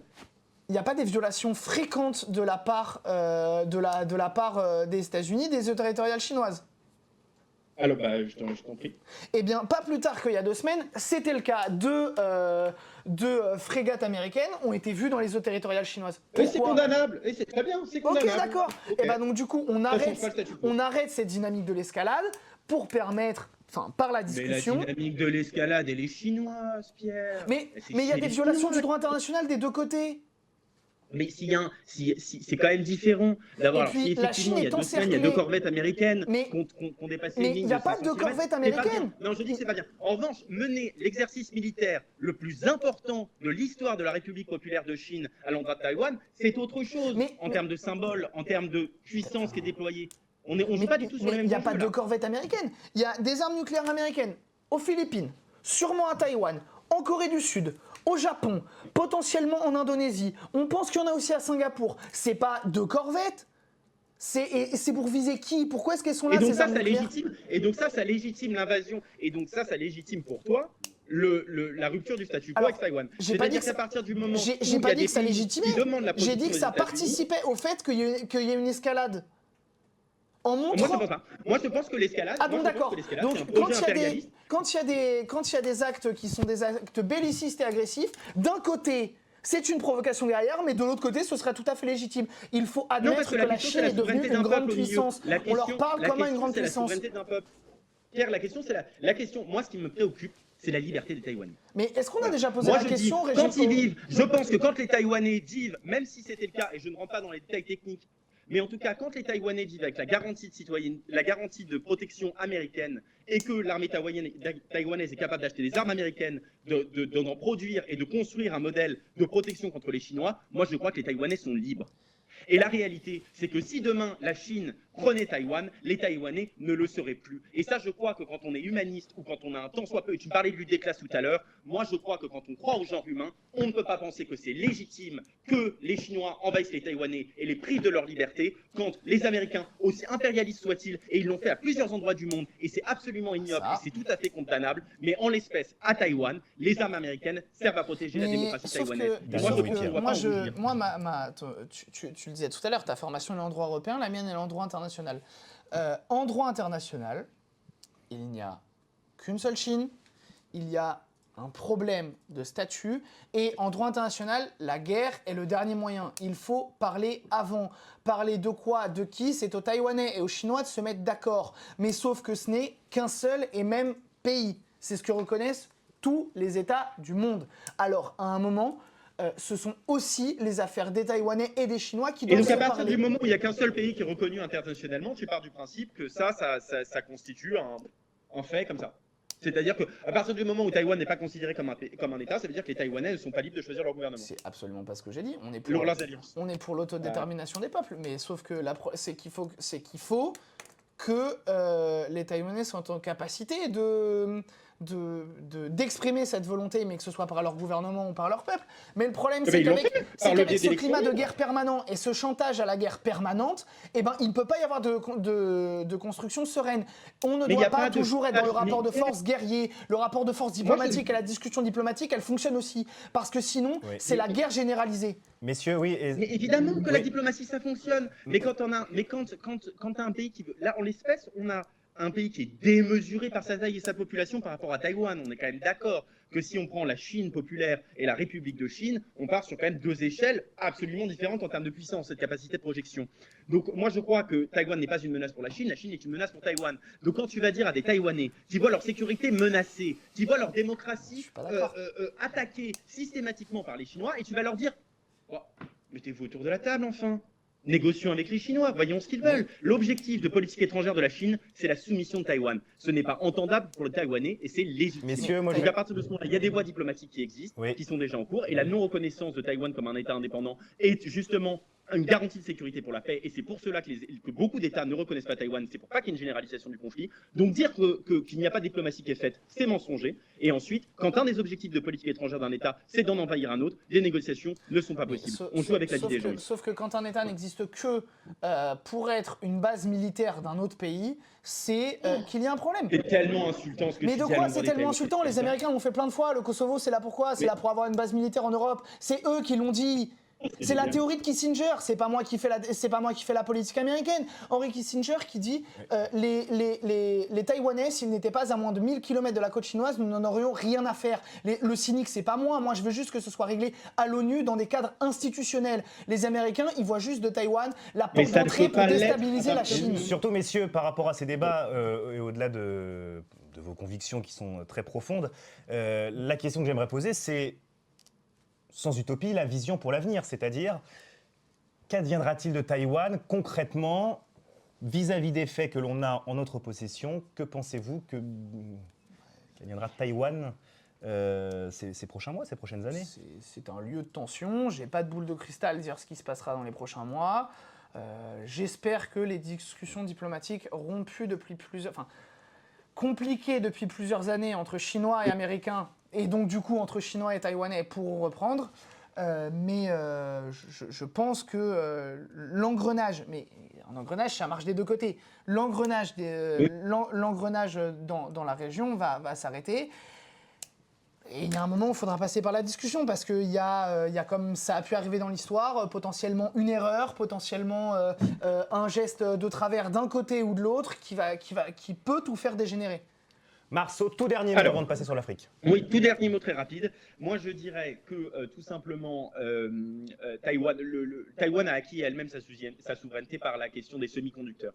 Et ce qui montre l'absolue volonté du peuple taïwanais à garantir son indépendance et sa souveraineté par le biais d'une arme technologique et économique majeure, qui est la construction de semi-conducteurs. Et j'espère, et je l'espère vraiment, que les Taïwanais conserveront leur liberté dans les années à venir.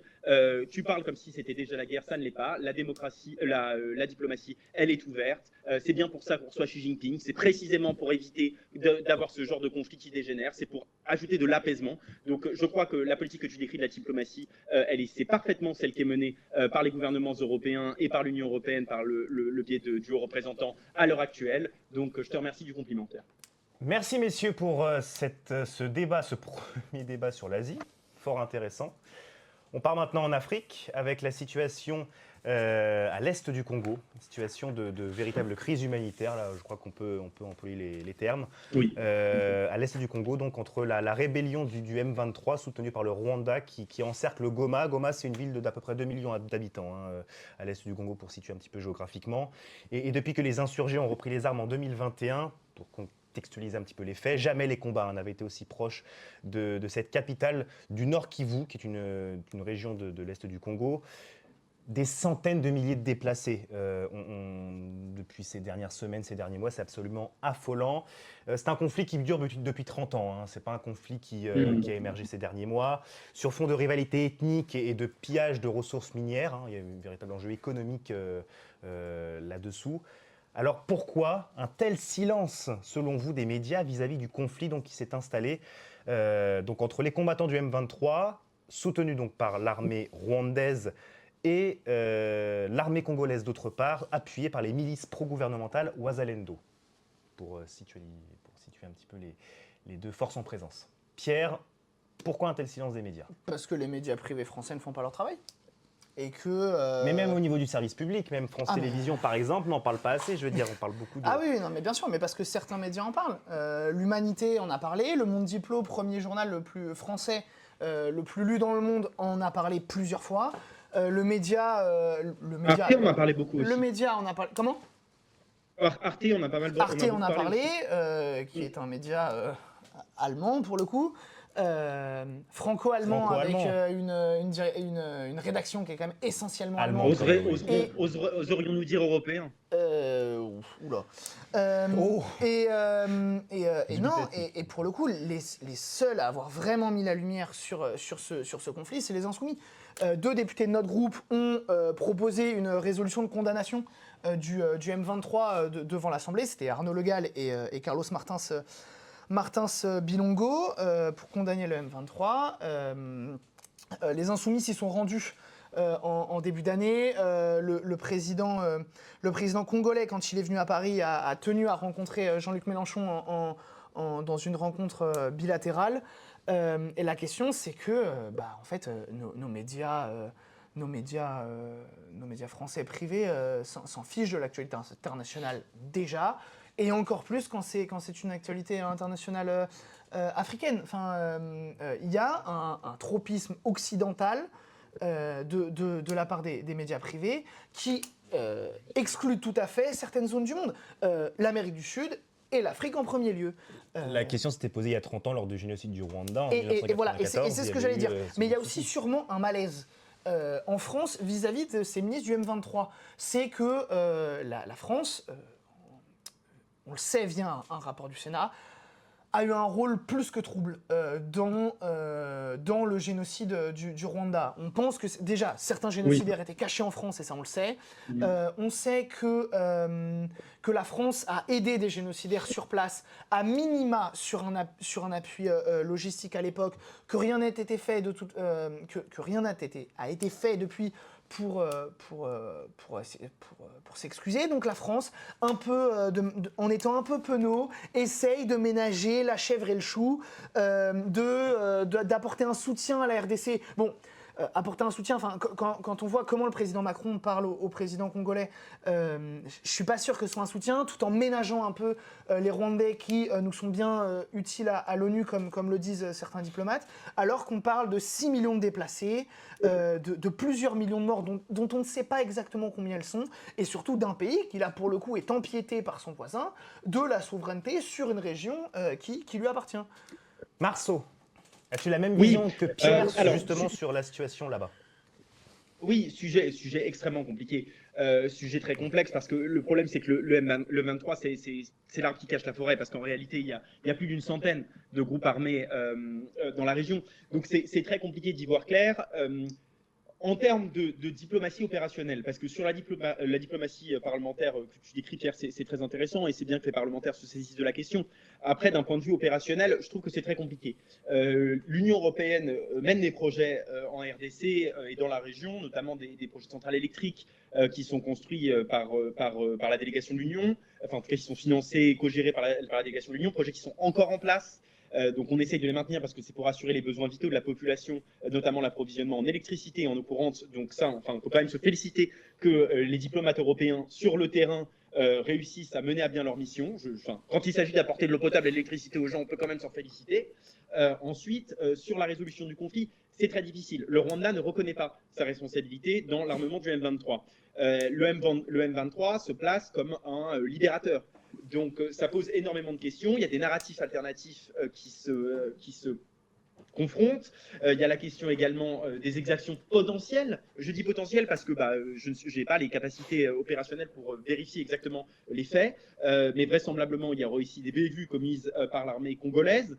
En tout cas, ce qui est certain, c'est que effectivement tout ça est une conséquence du génocide rwandais et ensuite des immigrations qu'il y a pu avoir vers le Congo et des armements qui ont été donnés par le Rwanda pour chasser les anciens génocidaires. Et donc, on est encore sur ce conflit-là qui n'est pas réglé.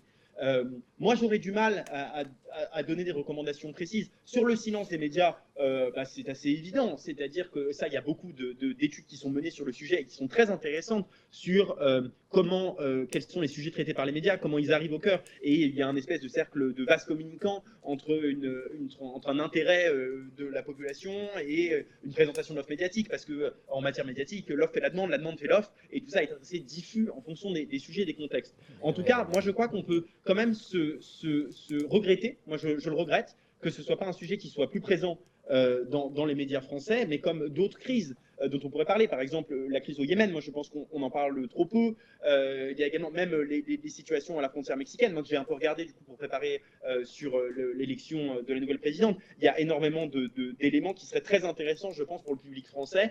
Et effectivement, ce qui est certain, c'est qu'on ne peut pas partir du principe que les gens ne sont pas intéressés par un sujet si on ne leur présente pas en amont. Donc à partir de ce moment-là, et c'est aussi le rôle de l'université, d'ouvrir sur le monde et de donner l'intérêt aux gens. Et que, voilà. Mais ensuite, moi je tiens quand même à dire qu'on a la chance de vivre dans un pays où l'information est accessible, où l'information est libre. Et donc je crois que je pense que n'importe qui peut aller s'intéresser à ce sujet, qu'il a aussi les moyens de s'exprimer, que ce soit par les réseaux sociaux ou autres. Donc voilà, moi j'invite les jeunes qui nous écoutent à s'intéresser à ces sujets-là, à aller se documenter, à aller lire les rapports de l'ONU, les différentes positions aussi des ministères des Affaires étrangères, le travail que met l'Union européenne sur le terrain. Je pense que ça peut être intéressant. Pierre, voilà. je t'ai Mais vu j'ai pas de commentaires politiques à faire. Être dubitatif. Sur la question au Congo, on en conviendra que c'est extrêmement compliqué. La France doit y prendre toute sa part dans le fait de régler ça diplomatiquement. Pourquoi ? Parce que ce sont deux pays français. Coopération diplomatique française, par exemple. Comment ? Qu'est-ce que tu suggères comme par exemple, une entreprise diplomatique française ?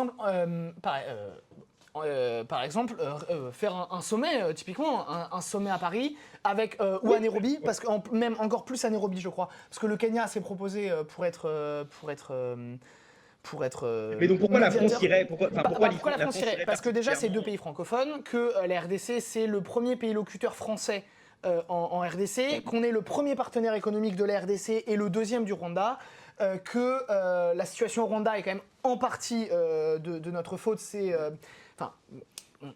On y a en tout cas un pourcentage de responsabilité. Lequel est-il ? Je ne sais pas. Il faudra attendre, comme souvent, malheureusement, dans les grandes catastrophes, il faudra attendre. Ton stylo résonne, je crois, dans le...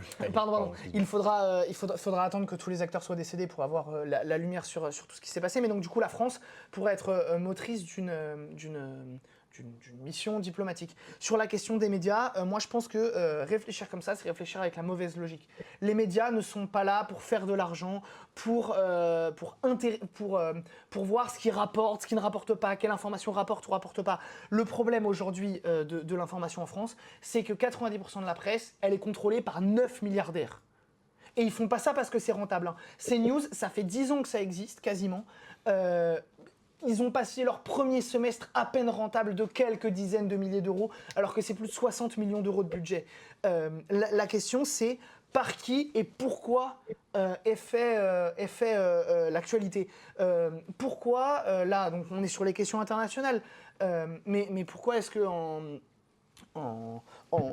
pourquoi est-ce que, par exemple, en période de mouvement social, on n'a pas un syndicaliste sur le plateau ? Pourquoi est-ce que quand on parle de tel ou tel sujet, on n'a que des éditorialistes, des éditocrates, qui ont tous la même ligne et on sait exactement, nous, ce qu'on propose, c'est la fin du monopole des médias. Il y a des milliardaires ou des entreprises qui contrôlent des dizaines et des dizaines de médias. Aujourd'hui, le groupe Bolloré, c'est CNews, le JDD, Europe 1. La première chaîne d'information continue, le plus gros journal du dimanche, une des 5 plus grosses radios de France. Il y a Paris Match aussi, qui est l'hebdomadaire le plus lu. La question, c'est celle de la concentration des médias. Si on met des rédactions indépendantes, et c'est pour ça aussi qu'il ne faut surtout pas qu'il y ait la fusion des services, du service public de l'information, parce que ça va réduire les effectifs. Déjà qu'il y a à France Inter, par exemple, la réduction du temps d'antenne accordé aux enquêtes, il faut plus d'indépendance pour les médias privés et publics. Ça pourrait faire une émission à part entière, Alex. Bien sûr, mais je pense que l'année prochaine, parce que le service public était en grève ces dernières semaines, justement pour ça. Hein. Marceau, oui. Oui, moi je voulais poser une question à Pierre parce que donc, enfin, si j'entends bien, donc à la question pourquoi on ne parle pas du Congo, la réponse est parce que les milliardaires contrôlent la presse. Ce dont on peut discuter juste après. Mais du coup, est-ce que tu penses que c'est parce qu'il y a des intérêts cachés de milliardaires au Congo qui feraient partie de la question du M23 et de la relation entre le M23 et l'État congolais, et qu'il y aurait des intérêts privés qui seraient là-bas, et donc que volontairement, il y aurait une ostracisation du système médiatique pour que les Français n'aient pas accès à l'information. Alors, à ma connaissance, au Congo, non, mais au Cameroun, oui. On sait typiquement D'accord. que Bolloré Mais interdit absolument de parler attends, du attends, Cameroun, merci. sur ses chaînes.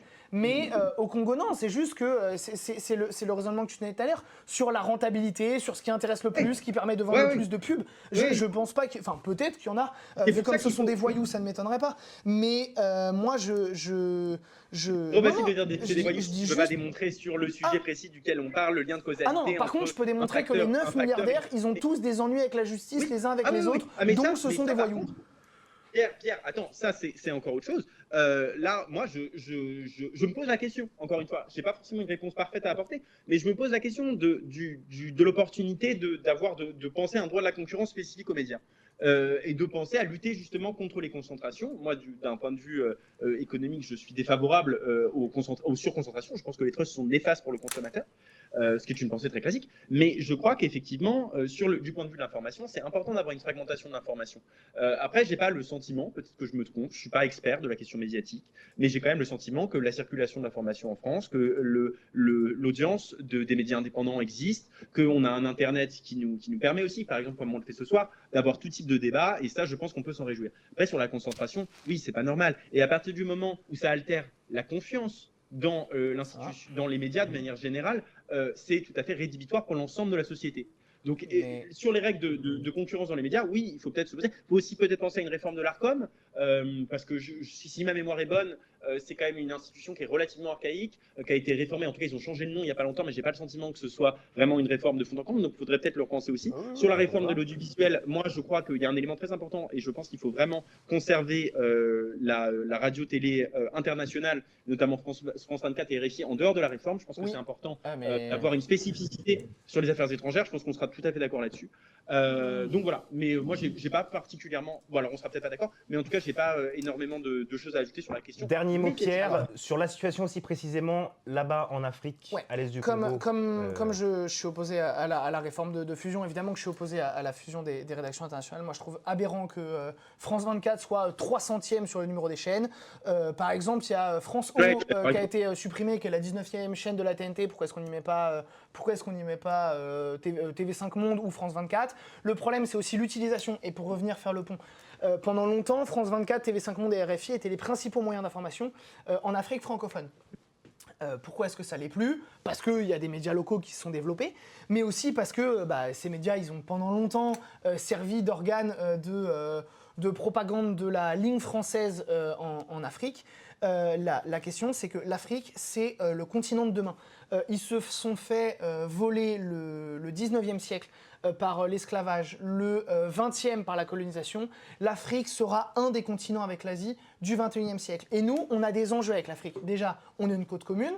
C'est pas rien, il y a peu de pays européens qui ont la Méditerranée qui leur permet d'avoir un accès direct à l'Afrique. On est un pays africain par la Réunion et par Mayotte. Et puis par notre société créolisée, par le fait qu'il y a des diasporas, et c'est tant mieux de pays africains dans notre pays. On a des possibilités d'échanger avec l'Afrique, mais pour cela, il ne faudrait pas leur parler n'importe comment. Quand le président Macron va au Burkina Faso, que la clim s'arrête et qu'il fait une blague parce que sur le fait que le président burkinabé devrait aller réparer la clim, jamais il ne parlerait comme ça à n'importe quel chef d'État de n'importe quel petit pays de l'Occident. Donc, il faut se mettre sur une relation de coopération et non pas sur une relation néocoloniale de dominant et de dominé, car il nous permettait d'avoir une assise à l'ONU qu'on est en train de perdre. Il y a certes certains pays qui font de l'influence contre nous, les Russes et les Turcs, mais aussi s'ils peuvent faire de l'influence, c'est qu'on a fait n'importe quoi. Donc il faut un rééquilibrage des relations franco-africaines,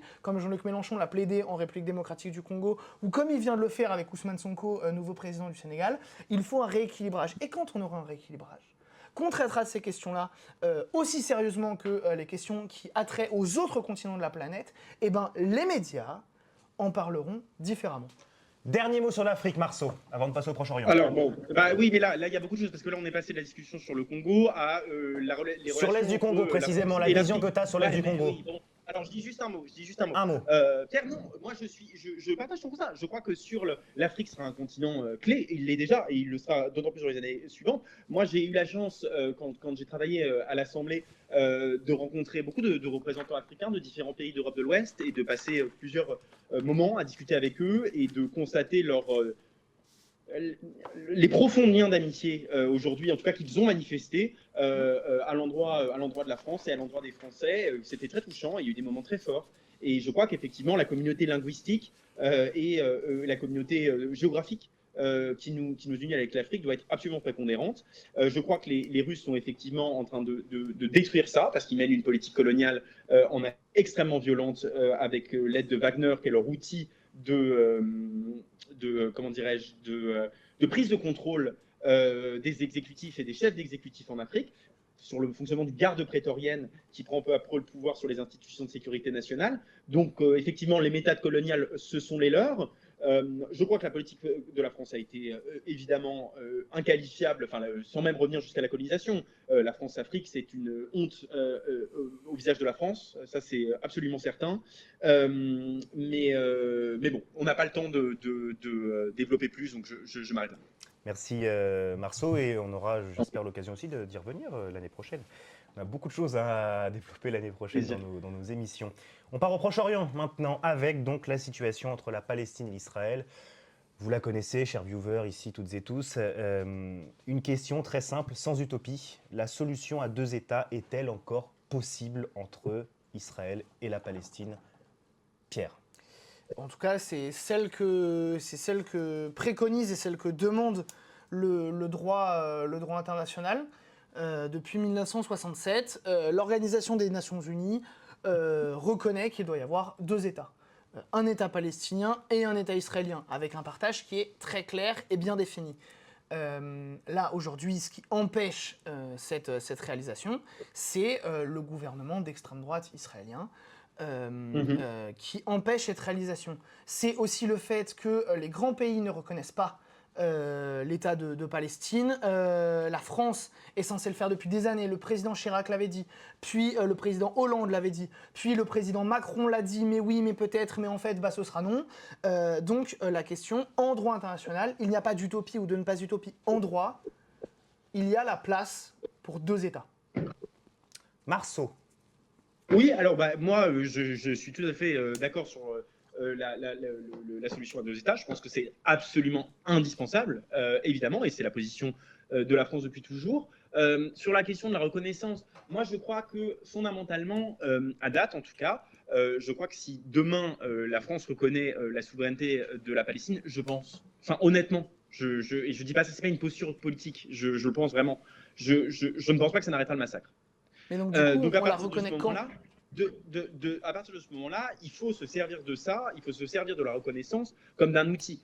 Et il faut que ce soit coordonné. C'est-à-dire que pour moi, l'enjeu, aujourd'hui, c'est une situation qui est insupportable, qui est intolérable et qui est inhumaine et qui doit cesser. À partir de ce moment-là, il faut que notre pays ait les moyens diplomatiques de mener à bien cette mission-là. Pour moi, ça ne peut passer que par une unité européenne. C'est-à-dire qu'aujourd'hui, il faut sortir le gros bâton. Et donc, il faut... parce que les outils dont on pourrait disposer, par exemple sur les questions commerciales, ça doit se faire à l'échelle de l'Europe. Et donc, ça doit se faire à l'échelle de l'Union, et donc ça doit passer par un vote au Conseil, et donc ça nécessite d'avoir une unité. Et je crois que c'est... Oui, mais je pense qu'il vaut mieux... Ça fait 6 mois qu'on fait campagne là-dessus, ça fait 6 mois que vous nous dites, il n'y a pas de lien entre les élections européennes et les Gazaouis. Mais c'est parce que c'est difficile. C'est parce que c'est difficile. Je veux dire, il y a un moment, c'est le gouvernement d'extrême droite d'Israël. Mais donc, quand est-ce qu'on reconnaît l'État de Palestine? Quand il y a 40 000 morts, ce sera quand? Et donc, encore faut-il qu'on ait les moyens d'arriver à nos objectifs de politique étrangère. Et je crois qu'aujourd'hui, à l'échelle nationale, nous n'avons pas les capacités de le faire.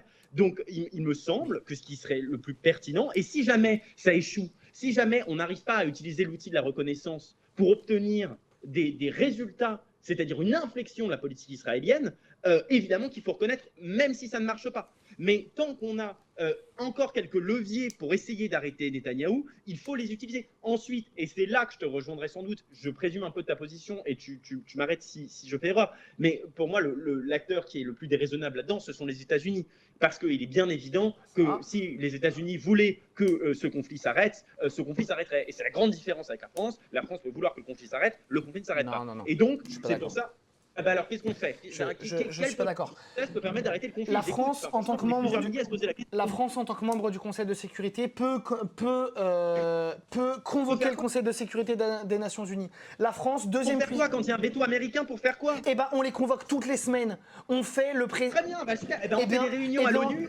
On fait réunion sur réunion. Et on fait réunion sur réunion et on prend des sanctions économiques. On prend des sanctions économiques. Mais alors les sanctions économiques, à quelle échelle, Pierre? Mais à toutes les échelles possibles et inimaginables, parce que c'est un génocide. Mais il faut que ça serve à quelque chose. Parce que c'est un génocide et donc on doit prendre toutes les sanctions possibles et inimaginables. Mais dans ce cas-là, c'est mentir aux gens. Parce que si c'est dire on fait n'importe quoi pour dire on fait tout ce qu'on peut, donc n'importe quoi pour obtenir un résultat, c'est dire aux Français regardez, nous on suspend un accord de commerce qui n'existe plus entre la France et Israël parce que tout ça a été délégué à l'Union européenne, et donc de dire on prend des mesures dans tous les sens, on fait des réunions à gogo, ça ne sert à rien, ça ne sauve la vie de personne, mais on le fait. C'est de la démagogie. La France déjà continue à vendre des armes. La France continue à vendre. C'est 0,2% de nos exportations et c'est pour oui, mais elle vend des armes quand même. On vend des armes à un État génocidaire. Parce que s'il n'y a pas d'homme de fer, ça peut créer une généralisation du conflit. Et donc là, c'est plus un génocide qu'on a, c'est une guerre régionale, voire mondiale. Mais non, mais ça nous a pas suffi d'être complice du génocide au Rwanda. Faut en plus maintenant qu'on vende des armes en Israël. Non. Parce que là, maintenant, la question, c'est pourquoi est-ce que la France ne met pas en place des sanctions économiques? Pourquoi est-ce qu'elle n'a pas saisi l'opportunité ouverte par l'Espagne, la Norvège et l'Irlande de reconnaître la Palestine, de devenir le premier pays du G7, le premier pays... Pour négocier. Mais pour négocier quoi? On n'est même pas écouté à un moment. Netanyahou ne nous respecte pas, alors il faut mettre la pression. La pression par des questions économiques. Mais oui, mais ça, il faut le faire à l'échelle de l'Union. Mais pourquoi à l'échelle de l'Union? Il y a des gens qui accepteront jamais. Il y a que ça qui marche. Parce que la France, c'est pas suffisant pour mettre la pression sur Israël en 2024. Wake up. Mais les Allemands n'accepteront jamais. Alors on fait quoi? On attend que les Allemands qui ne veulent rien faire. Eh ben, on se retrousse les manches et on convainc les Allemands. Le temps que ça prendra. Mais les Allemands, de quoi? Parce que les Allemands veulent se faire absolument pardonner du génocide qu'ils ont fait entre 39 et 45. Ils ne veulent absolument rien dire à Israël. Et donc parce que les Allemands ont un problème avec leur histoire, on devrait créer un problème avec le nôtre dans le futur. Non, on doit reconnaître l'État de Palestine car il est légitime. Il est aussi légitime que l'État d'Israël. La question maintenant, c'est quand est-ce qu'on fait respecter la décision de la Cour internationale de justice et la Cour pénale internationale à voir sur une chaîne privée, encore une fois, interroger un génocidaire. C'est la honte. On est la honte de l'Union européenne parce qu'on lui déroule tapis rouge pendant une demi-heure sur la première chaîne du pays pour qu'il puisse parler et dire encore une fois son argumentaire dégueulasse. Moi, je suis d'accord. Je trouve que c'était pas. Moi, je suis d'accord avec toi. C'est pas normal. Selon Guillaume Ancel, qui est lieutenant-colonel de l'armée française, il y en a au minimum 120 000. On est complice d'une atrocité et on n'aura rien fait. Le ministre Séjourné, il a reçu 2 fois le ministre de la Défense israélienne. Il n'est pas allé voir une seule fois. Mais c'est toi qui parlais entre la Chine et Taïwan de conserver le diplomatie le plus important pour faire cesser les choses. Donc c'est ce qu'on essaie de faire. Non, parce qu'on parle qu'à une seule des deux parties. On parle qu'à une seule des deux parties. C'est quoi l'alternative? C'est quoi l'alternative? Eh ben, c'est discuter avec ceux qui peuvent faire le levier dans la région. Tu parles depuis le début de cette conversation, ça ne sauve pas une vie. Des réunions au Conseil de sécurité de l'ONU avec un veto américain, ça ne sauve pas une vie. Ça ne sauve pas l'ONU. Arrêtez de vendre des armes, ça ne sauve pas une vie. Non, mais alors on tue avec quoi peut-être? Avec la pensée magique? Pas des armes qui servent aux hommes de fer. S'il y a des armes, si sur la ventilation des armes, il y a des armes de poing ou il y a des armes qui sont utilisées à Gaza, il est évident qu'il faut que ces exportations d'armes, si ce sont des armes qui sont des matériaux techniques utilisés pour éviter la généralisation du conflit, là, ça a un sens. Là, ça a un sens. Si. Mais les armes qu'on vend, c'est des ressorts. Les armes qu'on vend, c'est typiquement des ressorts de revolver. Les ressorts de revolver, ils sont là pour quoi? Ils sont pas là pour tuer. Quand Israël nous humilie, nous empêche de faire venir l'aide humanitaire. Quand je regarde les rapports d'exportation d'armes, donc on nous ment. Donc la diplomatie française ment. Mais la diplomatie française a toujours reconnu qu'on vendait des pièces d'armes à Israël. Le seul qui n'a pas reconnu, c'est le diplomate en chef, c'est Stéphane Séjourné. Et qu'est-ce qu'on fait? Pourquoi est-ce que on va pas voir tous les Européens qui le veulent, c'est-à-dire tout le monde sauf les Allemands et les Hongrois, et on dit maintenant on arrête d'échanger avec C'est pas Israël. tout le monde, mais je t'en prie, ne sois pas caricatural. C'est pas tout le monde sauf les Allemands et les Hongrois. Et même si c'était juste les Allemands et les Hongrois, bon, c'est pas le cas en l'espèce, même si c'était le cas, ça nécessite justement. Et c'est d'ailleurs, moi je suis atterré qu'on ne parle pas. Enfin, là, on se pose plein de questions sur la géopolitique, mais on ne pose pas de questions sur l'Union européenne. C'est dommage pour des élections européennes.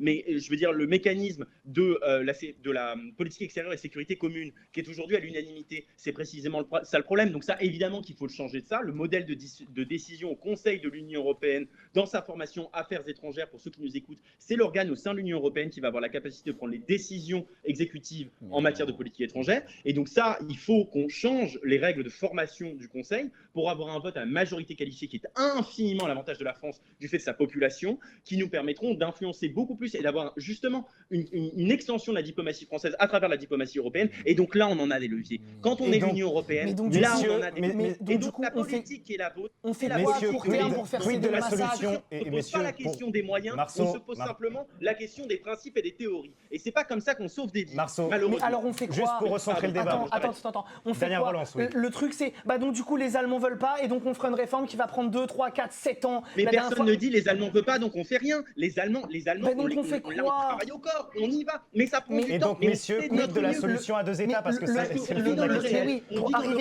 Pour arriver à la solution à deux États, faut passer par. Mais en fait, c'est même pas faut passer par l'ONU. Faut juste que le droit existe. Ce n'est pas contre la Chine.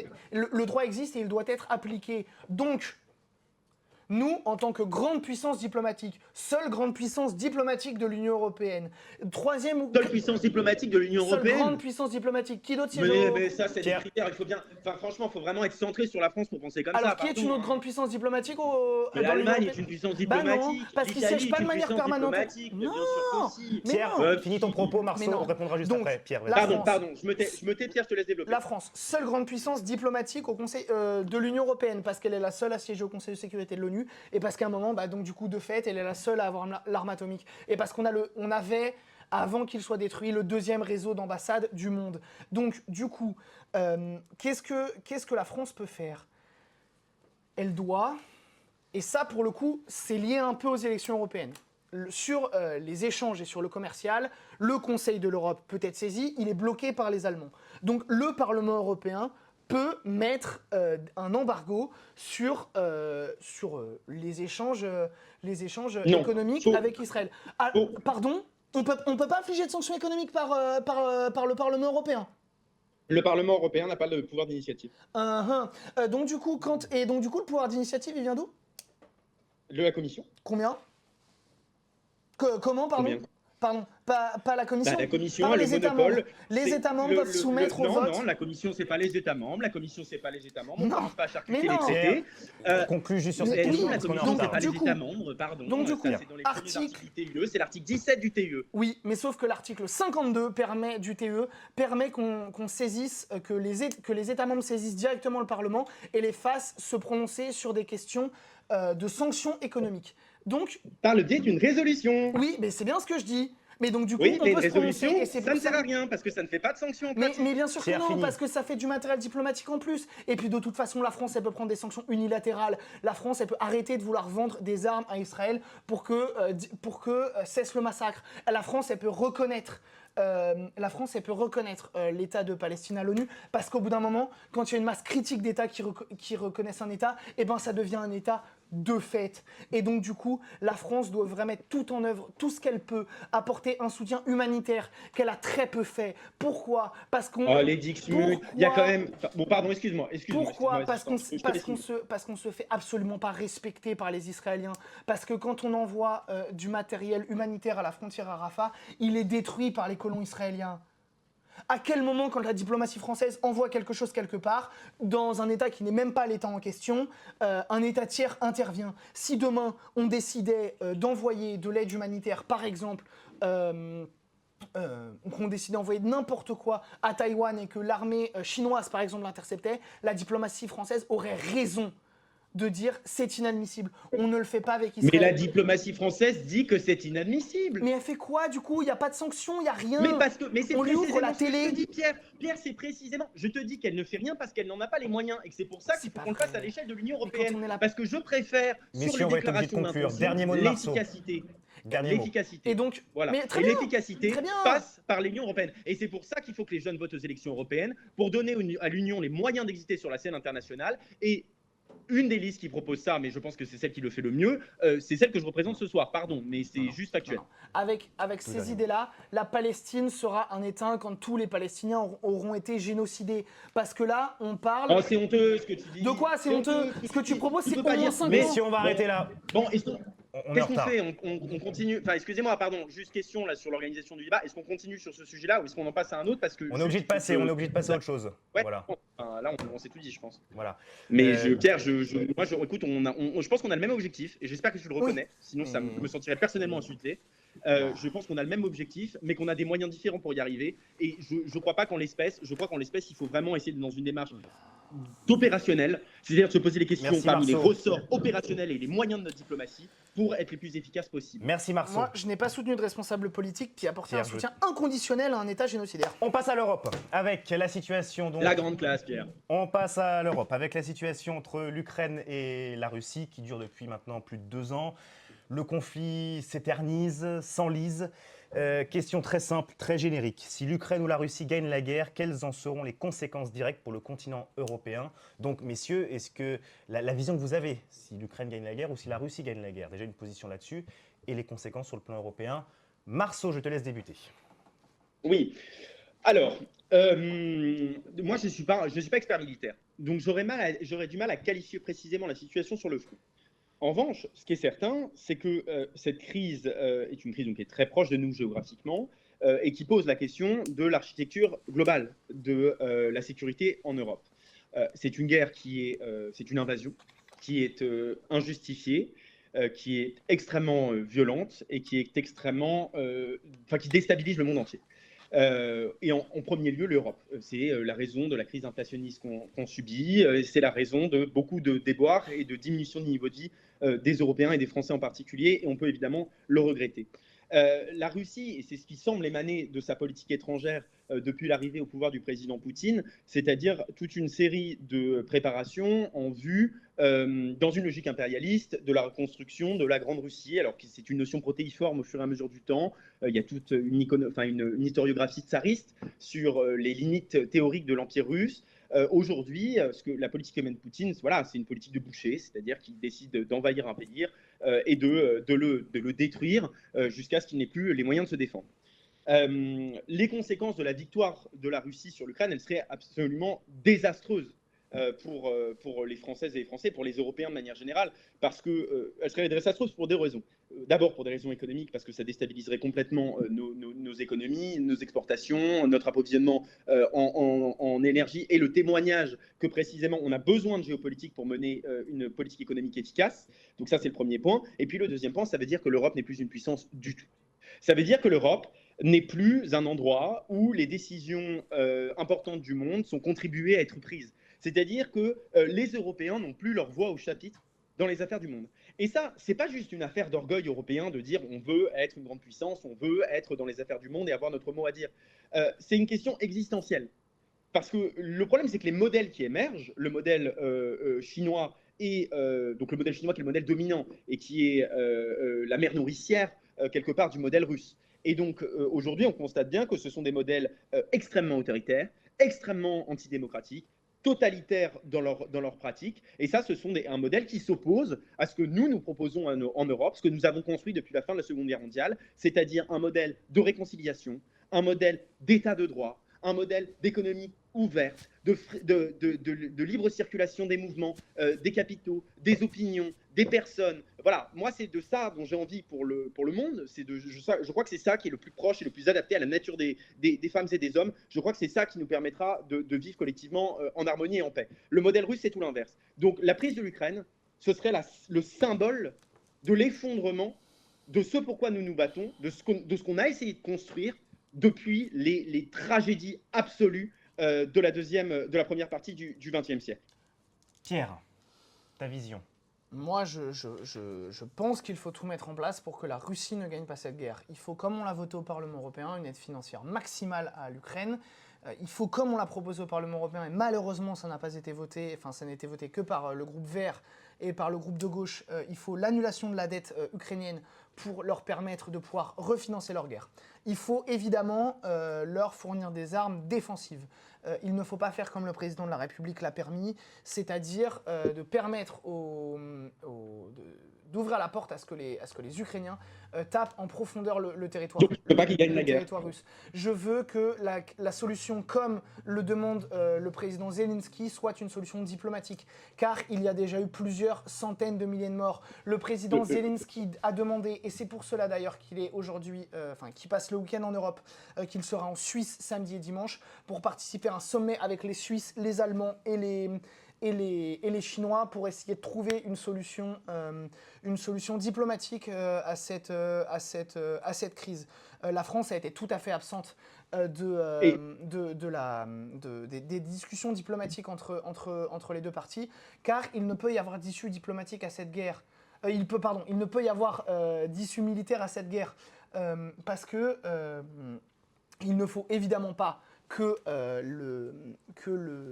la Russie l'emporte en Ukraine. C'est pour ça qu'il faut soutenir un maximum les Ukrainiens militairement, mais il ne faut pas que le conflit se mondialise, car pour le coup, envoyer des troupes, comme l'a sous-entendu le président Macron, sur le sol, ce serait faire acte de co-belligérance et ce serait entrer dans un engrenage qu'on a tout à fait vu à l'œuvre en 14-18. C'est pour cela qu'il faut discuter, qu'il faut, comme le président Macron et comme le président Zelensky l'ont dit, que ces discussions aboutissent à des garanties de sécurité mutuelle de l'Ukraine vis-à-vis de la Russie et de la Russie vis-à-vis de ce qu'ils appellent l'Occident, notion que je trouve un peu floue et dévoyée par ailleurs. La question, c'est donc comment on discute ? On discute en territoire neutre, c'est-à-dire... Ça, c'est où on discute, c'est pas comment. Oui, pardon. Où et comment on discute. C'est-à-dire à l'ONU, dans des formats qui ne peuvent pas être des formats bilatéraux. Il faut donc un médiateur. Et moi, je trouve ça dommage qu'encore une fois, la France, qui était la grande spécialiste dans la deuxième partie du XXe siècle, qui était la grande spécialiste de la médiation, eh bien, elle est encore une fois reléguée sur le banc de touche. Pourquoi ? Parce que là, pour le coup, on a une rhétorique tout à fait guerrière. Et donc, malheureusement, ce seront les Turcs, c'était avant leur invasion de la bande de Gaza, c'était les Israéliens. Donc il faut une médiation diplomatique car on n'a pas le choix. L'objectif est d'éviter la guerre généralisée. Donc il faut des garanties de sécurité mutuelle comme le demande le président Zelensky. Marceau. Alors, moi je suis sur le fait qu'il faille des garanties de sécurité mutuelle, tout le monde est d'accord. En revanche, moi je crois qu'il ne peut évidemment pas y avoir de négociation tant que le conflit se passe de cette manière-là. C'est-à-dire que moi je crois que c'est inhumain que demander aux Ukrainiens de négocier alors que Kharkiv est prise en étau, que la ville va probablement tomber et qu'il y a 2 millions de personnes qui sont contraintes de fuir, que les obus sont tirés depuis des territoires russes. Donc si en pratique le territoire russe ne peut pas être atteint, on ne peut pas protéger Kharkiv, on ne peut pas protéger ces gens. Donc moi je crois que c'est notre devoir d'essayer de faire en sorte que les Ukrainiens vivent et leur donner les moyens de vivre et de se battre. Quant à la médiation, je trouve que c'est difficile quand on vient d'un pays en paix de se positionner et de dire voilà, il faut prendre les Ukrainiens par la main, les Russes par la main, les emmener à l'ONU et puis qu'ils se serrent la main et qu'ils se disent pardon. Ça c'est pas possible. On fait quoi, du coup ? Tant que la Russie, il faut que la Russie perde. Il faut que la Russie perde cette guerre. Et donc, ça passe par l'entretien d'un rapport de force. Ce rapport de force est caractérisé par, comme le président de la République l'a dit, par une ambiguïté stratégique, ce qui n'est absolument pas nouveau et ce qui est absolument brillant. Oui, parce qu'il est bien évident qu'à partir du moment où on fixe des limites claires, le président Poutine ira jusqu'à ses limites.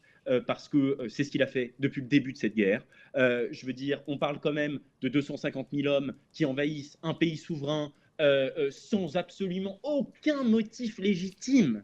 Donc, je veux dire, je ne crois pas. Alors, on peut discuter, si tu veux, de la question de l'élargissement de l'OTAN et de l'élargissement de l'Union européenne.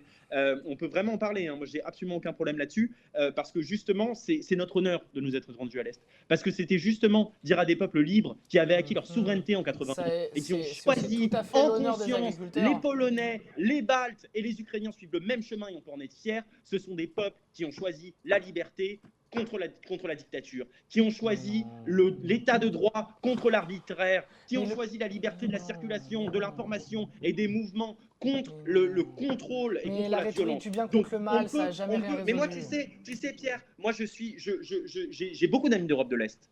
Et j'ai beaucoup de témoignages de leurs parents qui ont vécu l'époque soviétique. Évidemment que ces gens se sont jetés dans les bras des Européens et des Occidentaux parce que c'était ce qui constituait leur droit à vivre libre et à vivre bien. Donc évidemment que l'Europe s'est étendue, évidemment que l'OTAN s'est étendue et on peut en être fier. En revanche, ici. Et donc, en parallèle de ça, aujourd'hui, cette guerre, c'est l'affrontation de ces deux modèles, c'est la confrontation, pardonnez-moi, de ces deux modèles-là. Et donc, il faut qu'on soit au rendez-vous de l'histoire.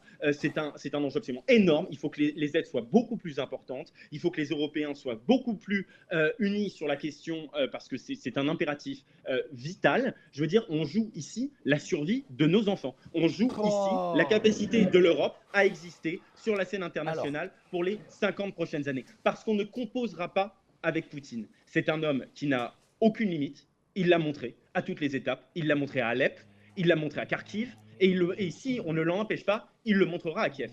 Donc, à partir de ce moment-là, considérer que les Russes sont des gentils, qu'il suffit d'amener à une table à l'ONU et de leur présenter les Ukrainiens et de mettre la France au milieu en leur disant « Allez, chacun fait un petit effort et puis on met des garanties de sécurité », c'est pas comme ça que ça fonctionne. Et c'est bien malheureux. J'aimerais vraiment vivre dans le monde où c'est possible, mais c'est pas celui dans lequel je vis. Une réaction, et puis aussi sur les conséquences économiques, les agriculteurs, parce qu'il y en a aussi, on parle des conséquences. Il y a beaucoup à dire. Premièrement, Premièrement, sur l'ambiguïté stratégique a été rompue. Le président Macron a dit quelque chose, tous les alliés ont dit qu'on n'allait pas le faire, donc c'est-à-dire que l'ambiguïté, elle n'existe plus. Et ça a changé. Qu'est-ce qui a changé? Et ça a changé, ça a évolué. Qu'est-ce qui a évolué? Mais oui, mais donc ça veut dire que du coup... La Pologne a évolué, l'Allemagne a bougé. Ouais, mais ça veut dire que plein de pays qui ont évolué. Mais donc ça veut dire que du coup, notre alliance, qui est même pas vraiment une alliance en plus, qui est l'OTAN, ça veut dire qu'en plus elle est coupée en deux et qu'on sait exactement qui fera quoi et qui fera pas quoi. Et donc du coup, comme tout le monde et que les traités de l'OTAN, c'est pas un secret, les Russes, ils savent lire et donc du coup, ils se rendent bien compte que si les Américains sont pas pour, et ben personne va y aller. Et donc du coup, maintenant, on sait... c'est précisément la raison pour laquelle il faut qu'on leur fasse croire qu'on va y aller. Parce que si on se dit, mais sauf que maintenant c'est trop tard. Si les Russes se disent, les États-Unis n'y vont pas et les Européens sont divisés, ils y vont. Enfin, je veux dire, ils n'ont aucune raison de pas envers la Pologne. Donc du coup, c'est trop tard. Comme tout le monde s'est positionné, les Russes savent exactement ce qu'on va faire. C'est parce que c'est la vision, que tu propages, mais c'est pas la réalité. Mais comment ça, c'est pas la réalité? Tout le monde s'est prononcé. Ça a été créé l'unité européenne que de faire cette déclaration, vraiment. Mais de l'unité européenne, mais il y a 17 voix différentes qui parlent dans la diplomatie européenne. On n'a même pas tous les mêmes intérêts. Ça ne peut pas exister une diplomatie commune. Ah, mais si tu crois pas à l'Union européenne, ça c'est un autre chose. Moi, je suis matérialiste, je me rends bien compte qu'on n'a pas du tout les mêmes intérêts économiques que les Allemands, que les Hongrois ou que les Danois. C'est de moins en moins vrai. Mais parce que le monde est tellement en train de changer que la spécificité européenne crée des intérêts communs. Et le premier intérêt est dans l'intérêt de sécurité. C'est pas vrai, les Allemands, ils ont besoin d'exporter alors que nous, on a besoin d'importer. C'est déjà deux modèles d'économie qui sont tout à fait différents. Pour revenir... Non, nous, c'est qu'on n'arrive pas à exporter, mais on a tout autre pour revenir à la question ukrainienne, en fait, le truc, c'est qu'il faut faire, mais comme ça a toujours été fait, comme ça a été fait dans les Balkans, il faut faire ce qu'on appelle du grappillage de terrain de paix. C'est-à-dire que, et comme tout le monde est d'accord, par exemple, on peut dire, eh bien maintenant, on met des casques bleus autour de toutes les centrales nucléaires, parce qu'il y en a 17, et il y en a 17 sur le territoire ukrainien. Les Russes, ils sont favorables? Les Russes, ils sont favorables. Alors pourquoi ça se fait pas si tout le monde est favorable? Pourquoi ça se fait pas? Je sais pas, peut-être parce que le budget des casques bleus il a été baissé de 7 milliards, que donc du coup il n'y a pas assez de monde, que du coup personne veut y aller, que ça pourrait... Parce que le multilatéralisme ça marche pas. C'est pour ça que les Russes ont commencé par péter le multilatéralisme en 2016 et puis qu'ensuite ils ont entamé ça, bien sûr. On estime que ça coûte à peine... la stratégie russe, tu la démontres pas. Mais non, on estime que du coup ça coûte à peine quelques centaines de millions. Déjà le pays qui a retiré le plus d'argent des casques bleus, ce sont les États-Unis. En plus, donc du coup, on peut premièrement grappiller des poches de paix comme ça. Premier point. Deuxièmement, on ne peut pas détruire la Russie, on ne peut pas la battre pour une question simple une question géographique. C'est un pays qui est 15 fois grand comme la France. Et donc, à un moment, on ne peut pas la battre. Quand c'est sur 11 fuseaux horaires, on ne pourra jamais Non, mais personne. battre Quand la je Russie. dis la Mais battre, oui. quand je dis la battre, je le dis en 2 mots et je parle de la battre en Ukraine. Comment, du coup? Je parle pas Ah, de en détruire Ukraine, la Russie. ok. Mais... Je parle pas de détruire la Russie, non. Bah oui, mais c'est pourtant ce que ça a été dit. Et là, pour le coup, il y a une ambiguïté. On l'a perdu? Ouais, ok, c'est bon. Non, c'est qu'on a eu un problème technique. Ça arrive. Hein. Et donc, du coup, la question, c'est comment est-ce qu'on discute? Parce que cette guerre ne se réglera pas sur le terrain. Parce que sinon, eh ben, ça aurait été déjà fait. Là, le front. Je suis d'accord avec toi. Mais donc, du coup, si ça se règle pas sur le terrain, ça se règle ailleurs. Ça se règle sur la question diplomatique, comme le demande le président Zelensky, comme le demande le président Xi Jinping, comme le demande le Et président comme Biden. le demande le président Macron. Parce qu'au fond, moi, ce que je Mais trouve c'est le dingue, plus belliciste de l'Union européenne. Ça fait 6 mois qu'il nous fait croire qu'il va nous envoyer, toi et moi. Non, mais attends, est-ce que je peux développer une pensée 3 minutes? Pardon, vas-y, Ça fait 6 mois qu'il nous fait croire qu'il va nous envoyer, toi et moi, se battre sur le front en Ukraine. Ça fait ça. Mais. Et en plus, il parle d'une économie de guerre. Une économie de guerre, c'est quand on est en guerre. Jusqu'à preuve du contraire, on n'est pas en guerre contre les Russes. Il n'y a pas une déclaration de guerre contre les Russes. On continue de discuter avec eux. On continue même d'acheter leur pétrole et leur gaz, tellement on est dépendant des énergies fossiles. De toute façon, comme les Hongrois, eh ben, ils bloquent dans cette magnifique institution qu'est l'Union européenne et qui ne marche essentiellement pour les grandes décisions que à l'unanimité, eh bien, il y a tout qui est bloqué. Pourquoi est-ce qu'on a... C'est pour ça qu'on propose de la réformer. Mais oui, mais pour la réformer, il faut l'accord de tout le monde. Et tout le monde ne sera pas Oui, pour. mais c'est jouable. Bah, si, c'est jouable. C'est jouable. Et puis, c'est jouable dans une perspective d'élargissement, c'est pas du tout. C'est pas parce que si tu veux, il y a 10 ans, quand on a fait les traités précédents, il y avait plein d'idées qui paraissaient invraisemblables 2 ans avant. Pourquoi est-ce que les eurodéputés modem ont voté contre la saisie des avoirs des Russes en Europe, des oligarques russes? Là, je n'ai pas d'éléments de réponse. Je n'ai pas lu la on fiche estime pour la que question. c'est à peu près 200 milliards. Je veux dire, on va pas se poser des questions en mode ah oui et puis. Petite question à 200 milliards. Mais l'enjeu de cette question-là, Pierre, c'est que moi je suis d'accord avec toi sur la question de 200 évidemment milliards, qu'il faut c'est qu'il y ait pas une un diplomatie. petit 200 milliards, c'est pas un petit quelque chose. 200 milliards, c'est. Mais non, c'est pas un petit quelque chose. Mais je sais pas pourquoi ils ont voté pour ou contre. C'est pas la question. C'est même pas ce dont on débat là. Tu parles du gel des avoirs. On est absolument pas sur la question des gels des avoirs. Donc excuse-moi, mais si tu prends un vote et que tu m'interroges sur un vote qui passe sur le sujet de 200 milliards, oui, ça c'est peut pas permettre la de financer conversation. une guerre. On était sur la situation militaire et tu étais justement en train de m'expliquer que le président de la République était va en guerre et que c'est ça qui empêchait les discussions. Oui. Sauf que ça, c'est pas vrai parce que le président de la République a mené pendant 2 ans une politique extrêmement équilibrée vis-à-vis de la Russie de Poutine, en menant une politique qui était à mon avis assez habile de mélange entre tellement habile une forte pression parti au bord de la stratégique. guerre mondiale. Messieurs, Pardon. Non, je veux juste revenir sur l'élargissement. Reviens très rapidement. Sur l'élargissement à l'est. L'élargissement à l'est, comme ça a été dit et comme ça a l'air d'être dans le programme de la majorité présidentielle, c'est catastrophique socialement parce que quand l'Ukraine rentrerait si l'Ukraine rentrait dans l'Union européenne, ce qu'elle ne peut pas parce que c'est un pays en guerre et donc en raison de l'article 4, elle ne peut pas rentrer dans l'Union. Ce serait la première puissance agricole de l'Union et donc du coup avec l'organisation particulière de son modèle agricole, elle capterait 60% des aides de la PAC.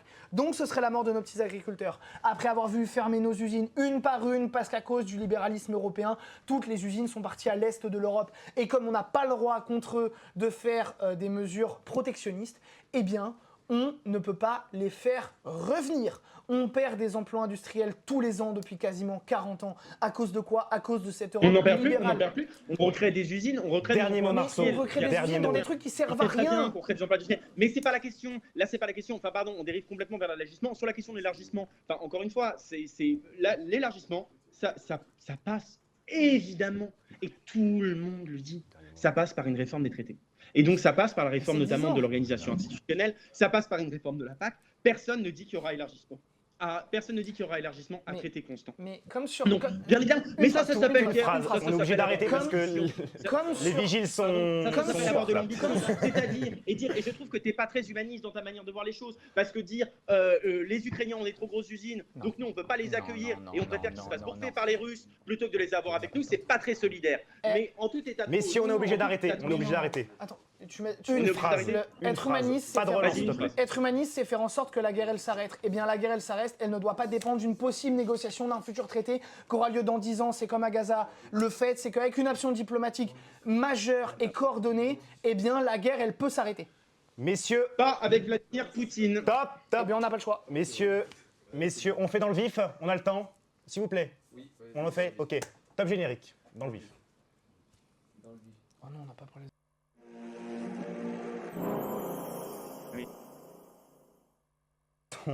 À la porte.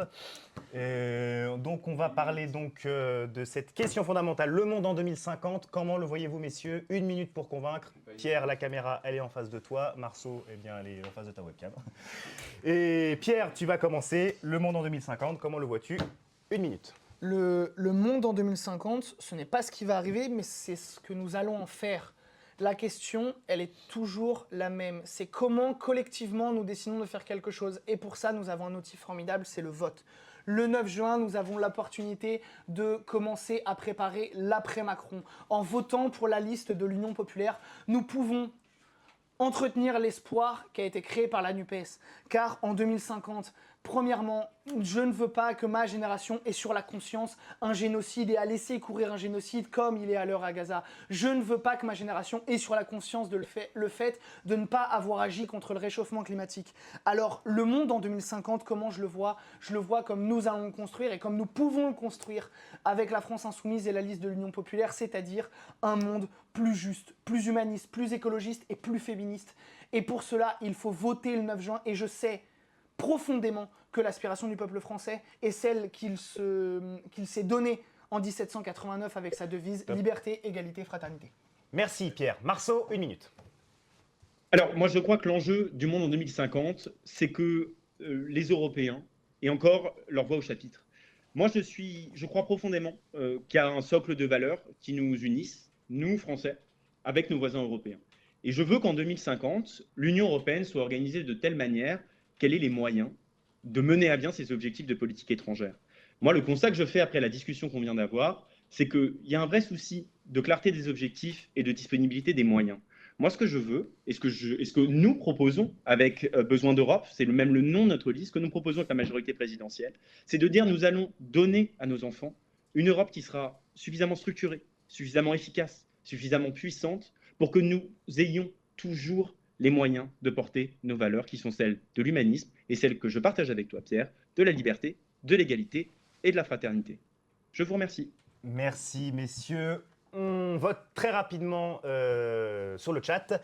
Merci pour ces débats houleux mais haletants et je l'espère. Merci Pierre, constructifs. c'était agréable de débattre avec toi. La visio n'a pas facilité le travail. C'est vrai, je pense que la visio. Mais en tout cas, c'est pas grave. Mais c'est le principe du débat et de la démocratie. Et d'ailleurs, la visio a plutôt bien marché d'ailleurs Oui. dans la connexion. Là, on devait aborder les États-Unis et la question du gendarme du monde. Je m'engage, puisque dans le cadre des élections américaines, on aura l'occasion d'en reparler. On en reparlera dans une prochaine émission. On la garde au chaud parce que c'est quand même important d'en parler. Voilà. Vous me faites un appel pour savoir quand c'est OK au niveau des votes. De comment? Tu leur as dit de voter. Mais oui, je leur ai dit de voter. Et le 9 juin aussi. Comment? Le 9 juin. Et le 9 juin, voter évidemment pour les élections européennes. C'est très important pour la démocratie étudiante et en général. Et merci mon cher Gabriel. Publiciser l'Instagram, le TikTok, le YouTube. D'ailleurs, l'Eurodébat est disponible sur YouTube depuis quelques jours. Voilà, ça commence à plutôt bien marcher. Donc, et dans quelques minutes, merci mon cher D'Artagnan de le rappeler, dans quelques minutes, on va, dans le cadre de l'Eurodébat, on a fait des cours réels, la minute pour convaincre. Les 5 candidats ont essayé de vous convaincre et donc eh bien, on espère que cela va marcher peut-être pour l'un ou l'une d'entre vous dans quelques minutes sur TikTok et Instagram. Voilà. Et YouTube aussi, soyons fous. On clôture les votes parce qu'on est très en retard, vraiment. Ouais, c'est malheureusement les règles de la... C'est bon. Les résultats. Les résultats. Oui, Nathan. Nathan, oui, tu as l'honneur. Bonjour, ici la régie. Alors, nous avons 71% pour Pierre, Et 29% Bravo, pour Pierre. Marceau. Ah, bravo Mais Pierre. bravo eh ben, Marceau, c'était très très agréable de débattre contre toi, vraiment. Ouais, c'était très chouette, vraiment. Et C'était très je agréable. pense qu'on le refera, Avec c'est pas plaisir. impossible qu'on le refasse. Voilà, justement pour cette question du jardin du monde. Oui. Voilà, il a lancé ça. Allez, Bon, voilà, c'est pressé là. Merci à tous en tout cas. Le tribun d'or. Désolé, je visais Loïc. Je sais pas si t'as vu ce qui vient de se passer, Marceau. On m'a lancé un J'ai projectile vu une en couronne plein milieu voler. du plateau. Là, c'est l'Arcom va s'en saisir. Hein. Là, Ah bah, c'est là, sûr. je crois qu'on est. Non mais pour quelqu'un qui cite Robespierre, lui donnez pas une couronne, c'est presque une insulte. Eh ben voilà, on va finir sur ce trait d'humour.